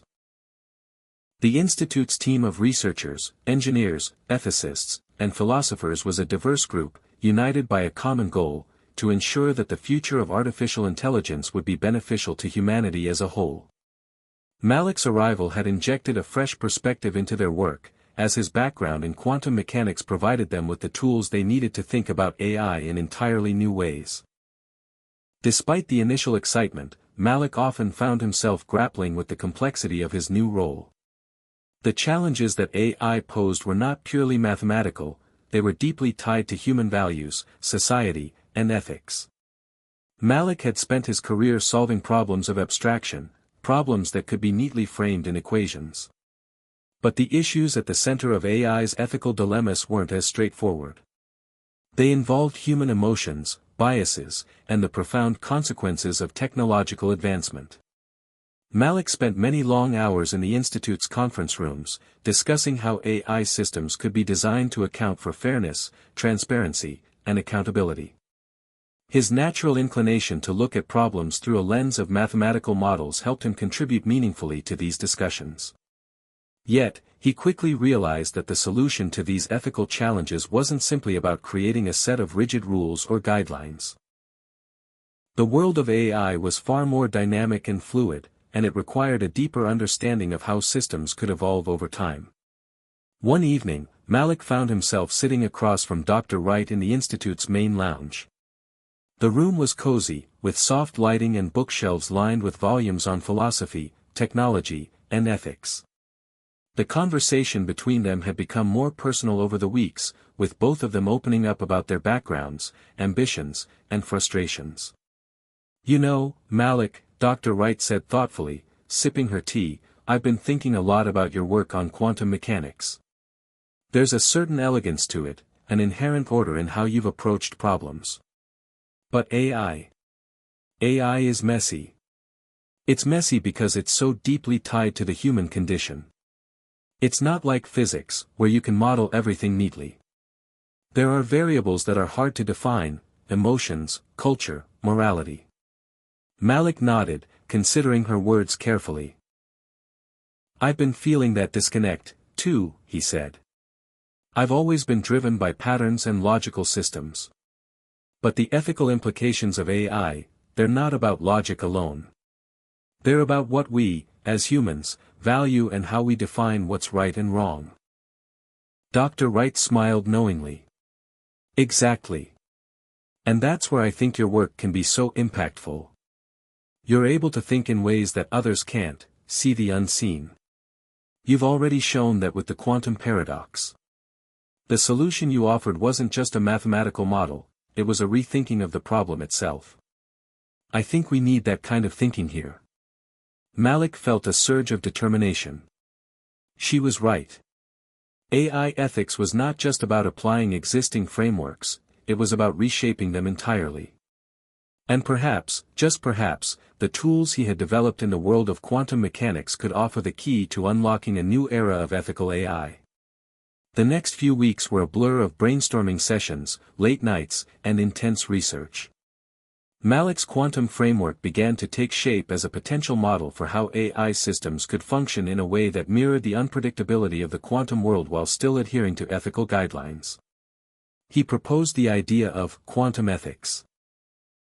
A new way of thinking about AI that was fluid, probabilistic, and responsive to the ever-changing landscape of human society. Malik's idea was simple yet revolutionary. Traditional AI systems were often rigid in their programming, designed to follow fixed rules that were predetermined by human creators.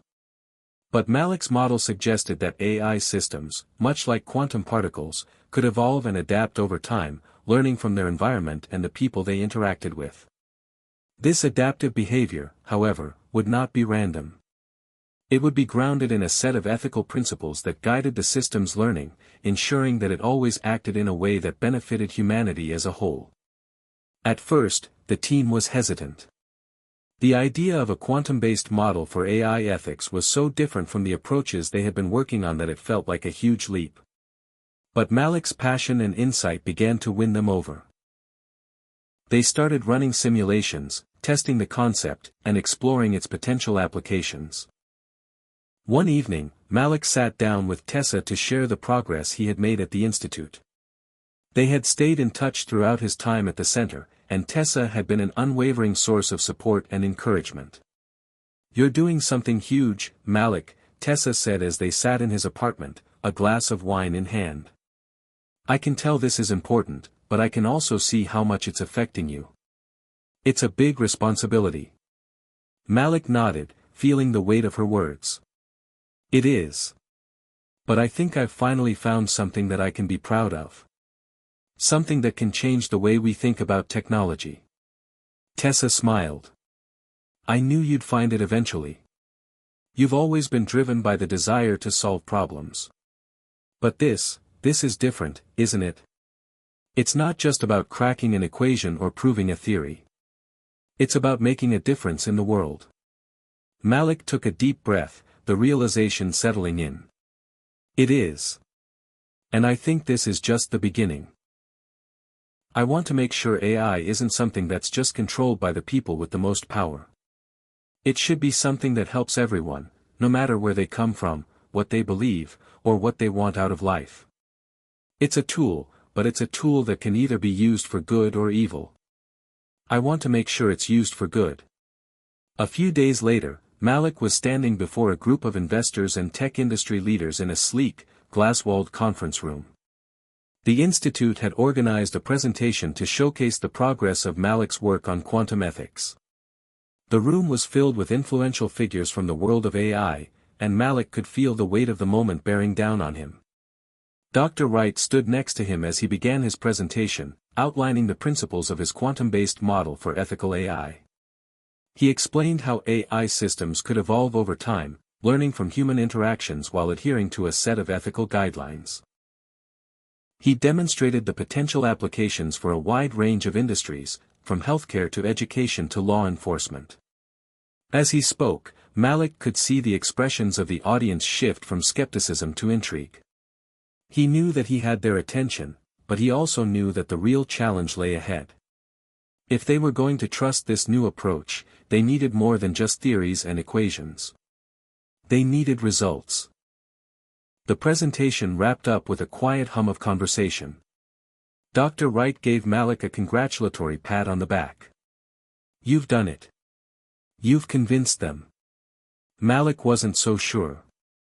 He had planted the seed, but now it was up to the world to decide whether this new model would take root and grow.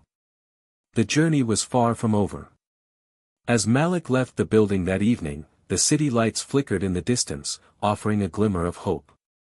He had started out on this journey looking for a way to make a meaningful impact, and now, it seemed as though he was on the cusp of doing just that. The future of AI was uncertain, but with his work on quantum ethics, he believed he could help steer it toward a path of fairness and responsibility. The road ahead would be difficult, filled with obstacles and challenges. But for the first time in a long while, Malik felt certain of one thing: this was where he was meant to be. The following months felt like a blur of meetings, revisions, and pilot projects. Malik's quantum ethics model had sparked a wave of interest across the tech world, and the institute had begun collaborating with several large companies to test its viability. However, as Malik threw himself deeper into this work, he couldn't shake a feeling of unease that had been building inside him. There was something unsettling about the way his vision was being co-opted by the very corporations he had hoped to revolutionize. It was early one morning when Malik found himself staring at a series of reports from the pilot programs. The data was promising, no doubt. AI systems were adapting more responsibly, making decisions that seemed aligned with human values. But Malik noticed something in the fine print that sent a chill down his spine. The model's success was largely dependent on one key factor: the data it was fed.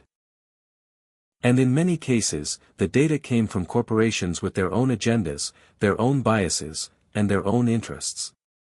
Malik knew that algorithms were only as good as the data they were given, and if the data was tainted, the outcomes would be too.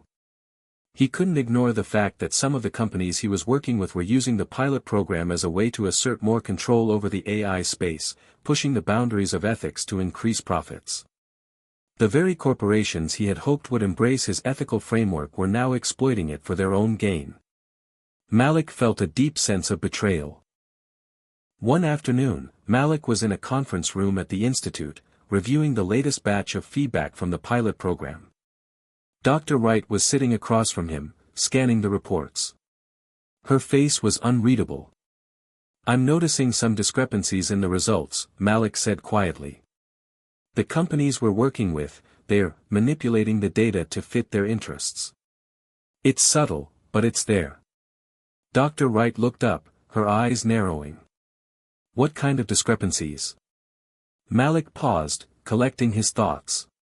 "For example, some companies are tweaking the parameters of the ethical guidelines to prioritize profit over human well-being.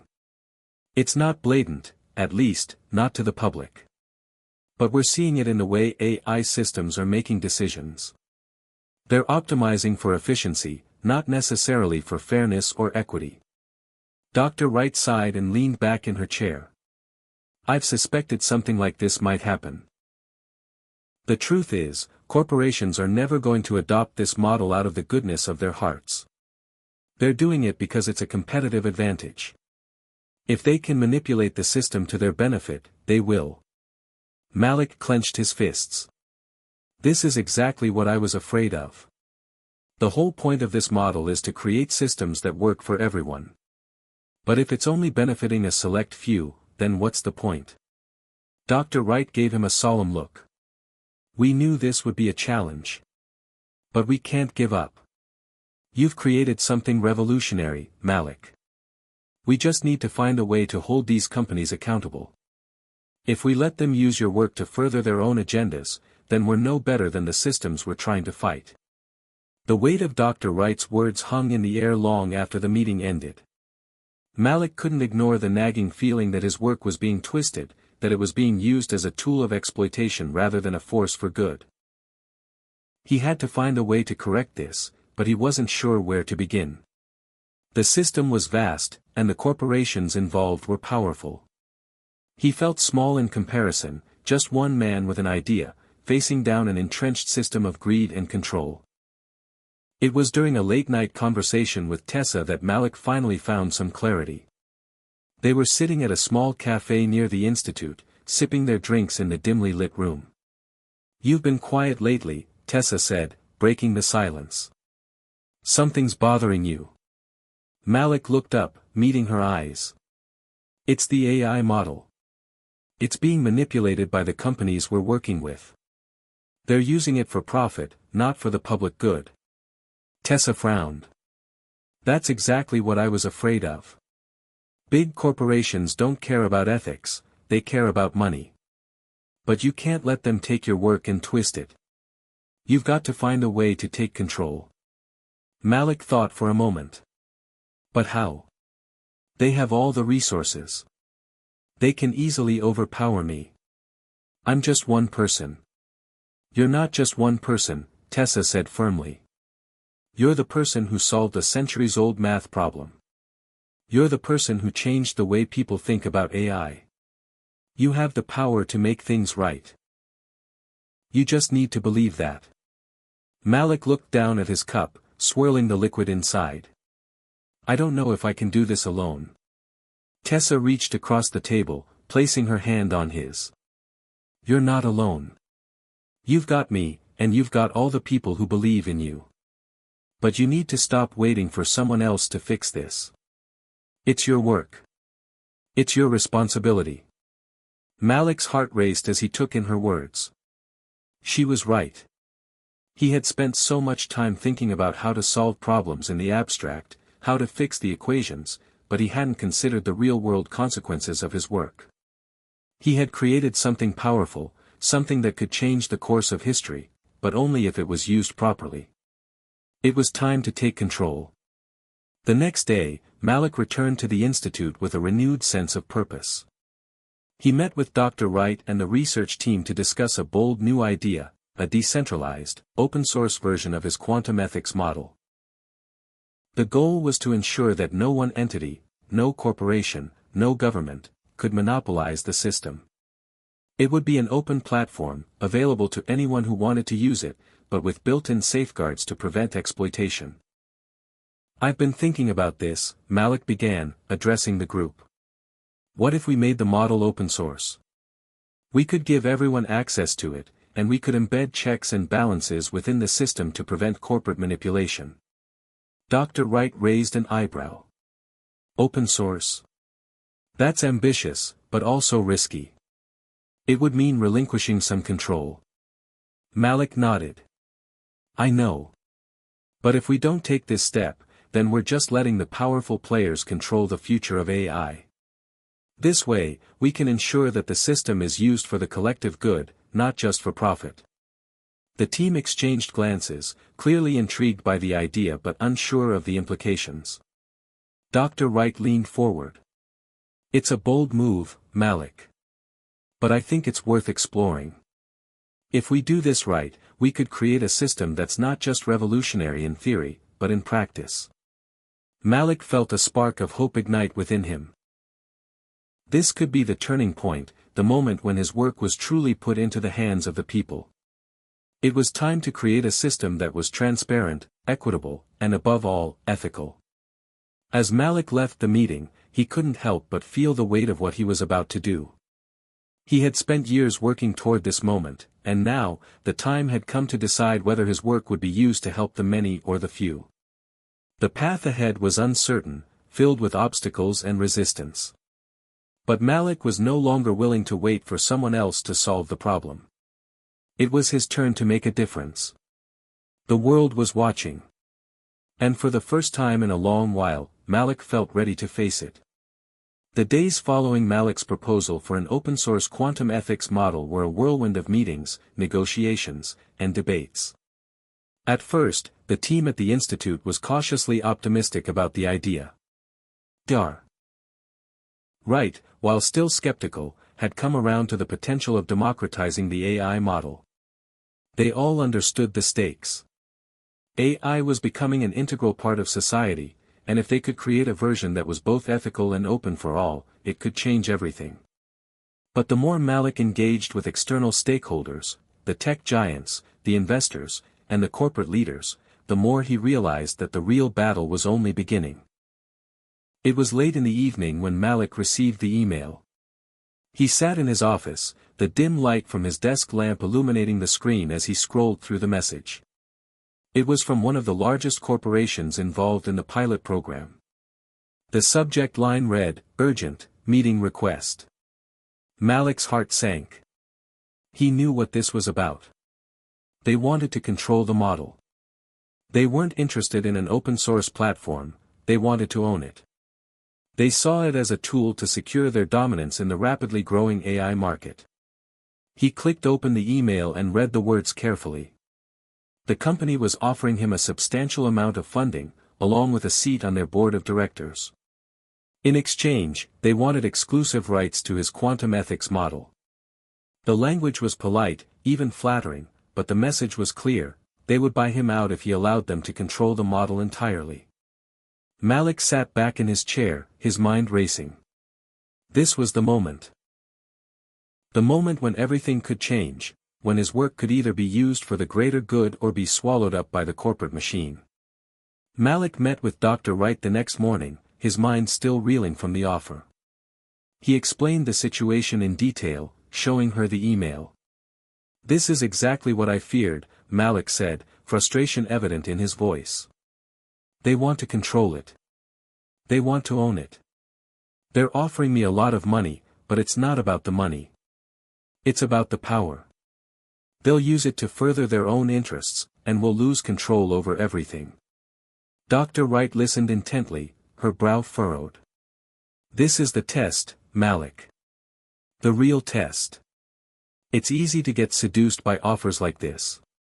The money, the power, the prestige, it all sounds so tempting. But you have to ask yourself, what do you want to achieve with this model? Is it just about making money, or is it about making a difference? Malik's hands clenched into fists. I want to make a difference. I want to create something that actually helps people, not just enriches corporations. Dr. Wright nodded. Then you already know what you have to do. This is your chance to take control of your work. To ensure that it's used for good, not for profit. The corporate world will try to buy you off, but you have to stay true to your vision. That afternoon, Malik composed his response to the corporation. He thanked them for their interest and expressed his appreciation for the offer. But he made it clear that he could not accept their terms. The quantum ethics model was meant to be a tool for everyone, not just a select few, and he would not allow it to be monopolized. He hit send, his finger hovering over the mouse for a moment before he let out a breath. It was done. There was no turning back now. In the days that followed, Malik's decision seemed to ripple through the tech community. The corporate giants were not used to being rejected, especially by someone like Malik. His refusal to sell out made headlines, and soon, it was clear that the world was paying attention. The response was mixed. Some praised him for standing up to the corporate machine, while others questioned his decision to turn down such a lucrative offer. One morning, Malik received a call from an unexpected source. It was Tessa. "You did it, didn't you?" she said, her voice both excited and worried. "You turned them down." Malik smiled, even though he could hear the concern in her voice. "Yeah, I did. It wasn't easy. But it felt like the right thing to do." "I'm proud of you," she said, her voice soft. "But I have to be honest with you, Malik. This is going to get ugly. They won't just let this go. They'll come after you, after the model." Malik's smile faded. "I know. I've been expecting it." Tessa sighed. "Be careful. You've made a lot of enemies in high places, and now, they'll do whatever it takes to stop you. But you've got something they can't take from you. Your vision. Your work. And that's what matters." As the weeks passed, Malik began to feel the pressure mounting. The corporate backlash was swift and brutal. The companies involved in the pilot program started pulling out, citing concerns over the viability of an open-source AI system. Investors who had once shown enthusiasm for the quantum ethics model were now backing away, reluctant to support a project that could potentially disrupt the status quo. The media, once enamored with Malik's revolutionary ideas, began to turn on him. Articles questioning his ability to lead, his commitment to ethical principles, and his refusal to accept corporate sponsorship began to appear. The once clear path to success now seemed obscured by a storm of negativity. But Malik wasn't ready to back down. He knew this was part of the process. The road to true change was never easy, and he had chosen this path. He couldn't let fear or pressure dictate his actions. He had made his choice, and now he had to see it through. One evening, Malik sat alone in his office, reviewing the latest data from the open-source trials. Despite the challenges, the model was working. It was helping people, small businesses, schools, nonprofits, all of them were beginning to use the AI systems in ways that benefited their communities. The results weren't perfect, but they were promising. Malik knew that this was just the beginning. If they could make this work on a small scale, they could scale it up. They could create something truly global. It was then that he received a message from Dr. Wright. It was brief but direct. "We've been approached by a coalition of nonprofits and independent tech experts. They want to support your work. They believe in what you're doing. Let's meet." Malik leaned back in his chair, a feeling of hope rising within him. This was the turning point. Despite the corporate pressure, despite the media backlash, there were people out there who still believed in the vision. The model wasn't dead, it was evolving. The battle for control over the future of AI was far from over. Malik knew that the road ahead would be filled with obstacles and challenges, but for the first time in a long while, he felt a sense of optimism. He wasn't alone in this fight. There were others, people who cared about the same things he did, people who were willing to take a stand for what was right. As the sun set on the city outside, Malik looked at the message once more. He was ready to meet with the coalition. He was ready to keep fighting. Malik sat across from a diverse group of individuals, each of them a powerful force in their own right, experts in technology, ethics, social justice, and even law. They had come together from all corners of the world to support Malik's vision, each bringing something unique to the table. The meeting room in the heart of the institute was buzzing with energy, filled with people who had not only bought into the idea of open-source AI but also had the expertise to push it forward. Malik hadn't expected such a broad coalition to form, and yet here they were, united by a singular goal, to take control of the future of artificial intelligence and ensure it was shaped by ethics, transparency, and inclusivity. Dr. Wright stood by the large whiteboard at the front of the room, outlining the current state of the project. As we all know, Malik's quantum ethics model is gaining traction on a small scale, she began, addressing the group. But we're at a crossroads. Corporate entities are still trying to take control, and the pressure on Malik is intensifying. We need a clear plan moving forward. One of the coalition members, Lena, a tech entrepreneur from Berlin, spoke up. The first step is to make sure the open-source model is as robust as possible. We need to solidify its security and scalability. If we can show that the system can handle real-world applications without compromising its ethical standards, that will be our strongest argument. Malik nodded, feeling a surge of gratitude. These were the kind of people he had dreamed of working with. They were sharp, they were focused, and most importantly, they understood what was at stake. The stakes were higher than ever. This wasn't just about one model or one breakthrough, it was about defining the future of AI and ensuring it was used for the greater good. As the meeting continued, the group discussed technical aspects, strategy, and the potential roadblocks they might encounter. But Malik's mind kept returning to one core issue, public perception. While the coalition was strong, they needed to convince the wider world that Malik's vision was the future. It wasn't just about beating the corporate giants, it was about convincing the masses that this was the right way forward. A voice from the back of the room interrupted his thoughts. It was David, a legal expert who had been advising the coalition. We need to think about how we're going to combat the narrative the media is pushing. Right now, they're framing Malik as an idealist who's standing in the way of progress. That's not the message we want. Malik leaned forward. How do we change that narrative? David took a deep breath. We need to go public, aggressively. We need to tell the story of how AI has the potential to shape our world, but only if it's done with responsibility and transparency. We need to humanize this technology, not let it be something that corporations use to further their bottom line. The conversation shifted to marketing, media relations, and how best to leverage public support. It was clear that they would need to launch a global campaign to educate people on the importance of ethical AI and why the open-source model was crucial to its future. The next few weeks were a blur of activity. The coalition worked tirelessly, not just on improving the technology but on spreading the word.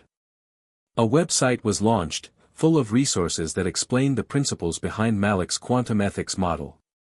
They published white papers, created videos, and even hosted webinars where Malik himself explained the importance of democratizing AI. The message was clear. AI should belong to everyone, not just the corporations. And, to Malik's surprise, the response was overwhelmingly positive. People began to rally around the cause, from small business owners to independent researchers, to everyday citizens concerned about the implications of unchecked AI power. Support came pouring in from every corner of the globe. It wasn't just the tech community, it was a movement that transcended industries and borders. But the coalition knew this was only the beginning. Malik's refusal to sell out had inspired people, but they needed to make sure the model could scale, could it handle the weight of a global network? Could it function at the scale necessary for widespread adoption? Malik spent late nights working with his team to fine-tune the system, ensuring that it could scale effectively without compromising its core ethical values. The pressure was mounting, but he could feel the momentum building. The media, once skeptical, was now showing signs of interest. Articles that once questioned his motives were now starting to acknowledge the potential of what he was trying to accomplish. Then, the moment they had been waiting for arrived. It was a Thursday morning when the announcement came. A major news outlet, Tech Today, published an in-depth feature on Malik and his open-source AI model. The article, written by an influential journalist who had once criticized Malik for turning down corporate sponsorship, was now a full-throated endorsement of his vision. The headline read, "Malik's open-source AI could be the answer to corporate greed, here's why." The article outlined Malik's journey, from the initial breakthrough with the quantum ethics model to the refusal to sell out to the corporations. It explained how the open-source approach was not only feasible but also essential for ensuring that AI remained a tool for the collective good. The public reaction was swift. Social media exploded with support, with people sharing the article and commenting on how Malik's model could reshape the future of AI. For the first time, Malik could sense a real shift in the conversation. It wasn't just the elites and the corporations who were interested, it was everyone. Dr. Wright called him shortly after the article went live. "This is it, Malik. We've got traction. The tides are turning." Malik leaned back in his chair, a feeling of relief washing over him. "I can't believe it's happening. It's like the whole world is waking up to what we've been saying." "But don't get too comfortable," Dr. Wright warned. "The battle's far from over. The corporations are still going to try to stop you. But now, you've got a real army behind you." Malik's pulse quickened as he realized the magnitude of the moment. The open-source AI model wasn't just a tool, it was becoming a symbol. It was a symbol of resistance against corporate control, a beacon of hope for those who believed in a better, more equitable future for AI. But it also meant that the pressure would continue to mount. The corporations wouldn't give up easily. They had resources, influence, and power on their side. Malik knew that this was only the beginning. The real fight for the future of AI was about to unfold. And Malik was ready to face it. The air in the conference room was thick with anticipation. Malik stood at the front, his hands gripping the sides of the podium as he looked out over the sea of faces in front of him. Behind him, a massive projection screen displayed a diagram of the open-source AI model that had come to define the future of artificial intelligence. The room was filled with representatives from governments, nonprofits, tech organizations, and even some of the biggest corporations that had once tried to buy him out. They were all here now, not to fight him, but to listen, to learn how they could be a part of the revolution he had sparked. Malik had come a long way. Just a year ago, he was a professor with a groundbreaking idea. Now, he stood at the precipice of something much larger, a movement that was reshaping the way the world thought about AI. The journey hadn't been easy. It had been filled with obstacles, setbacks, and moments of doubt. But Malik had always known what mattered most. The ethical principles behind the technology, and the belief that AI could be a force for good in the world. That's what had driven him forward, through every trial, every rejection, and every media attack. The crowd was silent, waiting for him to speak. "I want to thank you all for being here today," Malik began, his voice steady and calm. "This moment represents more than just the culmination of months of hard work. It represents the beginning of something far greater, a future where technology is truly in the hands of the people, not just the corporations." He paused, allowing his words to sink in. "We've come a long way. And let me be clear, this is not just about one model. It's about a shift in how we think about technology. How we think about the role of artificial intelligence in our world. For too long, AI has been controlled by the few. By the corporate giants with the money, the power, and the influence. But today, we're changing that. Today, we are showing the world that AI can be ethical, transparent, and open. The audience responded with a muted round of applause, but Malik could see that they were beginning to warm to the idea. This was no longer just a vision, it was real. The months leading up to this moment had been a whirlwind. The open-source model had continued to grow, as more and more people around the world adopted it. From small businesses to educational institutions, to community-based organizations, the model was being used in innovative ways that no one could have predicted. It was being used to solve real problems like food insecurity, healthcare access, and environmental sustainability. People were seeing the potential of AI not as a tool for control, but as a tool for change. And yet, Malik knew the battle wasn't over. Even with all the support from the coalition, the public, and the media, there were still powerful forces trying to undermine what he had built. The corporations were not finished, they had only shifted tactics. Instead of attacking the model outright, they were now trying to co-opt it. They were using their vast resources to create their own versions of the technology, hoping to water down the core ethical principles that had made Malik's model so unique. That's why this conference, this moment, was so crucial. It was a chance to make the case for why the open-source model had to be protected. It was a chance to rally the support of the global community and ensure that this technology would remain a tool for the greater good, not for profit. The presentation continued, with Dr. Wright discussing the technical aspects of the model and the ways it had been adapted to work in different industries. Then, the conversation shifted to the legal framework that was being put in place to protect the integrity of the open-source system. David, the legal expert from the coalition, spoke about the importance of legislation that would ensure that AI models like Malik's were not co-opted by corporate interests. We need global standards, David said, his voice firm. We need laws that protect the open-source movement and ensure that ethical principles are at the forefront of AI development. This cannot be something that is left to chance. We cannot let corporations hijack the future of AI.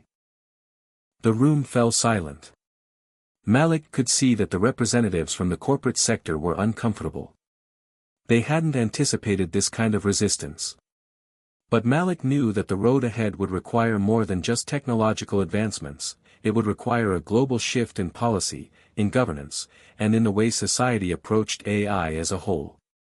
Later that day, as the conference came to a close, Malik stood in the back of the room, watching as attendees mingled.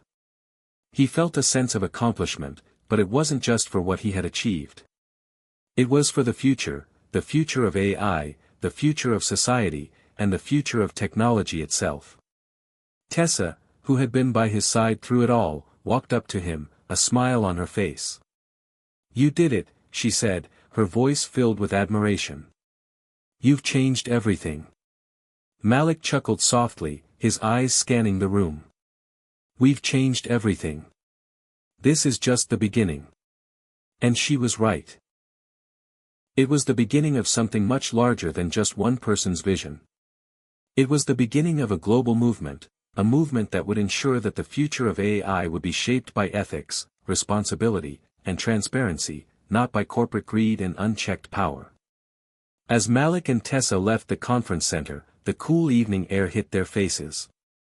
The world was changing, and they were part of that change. They didn't know what the future would hold, but they knew one thing: they had taken a stand for what was right. And that was enough. Malik looked up at the sky, feeling the weight of the moment. "It's not over yet," he said quietly. "No," Tessa agreed. "But we've come a long way." And as they walked down the street, the bustling city around them seemed full of possibilities. The future of AI was in their hands, and they were ready to shape it. Hit subscribe and leave a comment with where you're watching from. This story might just spark a new beginning. What's one thing that always pushes you forward, even when things get tough?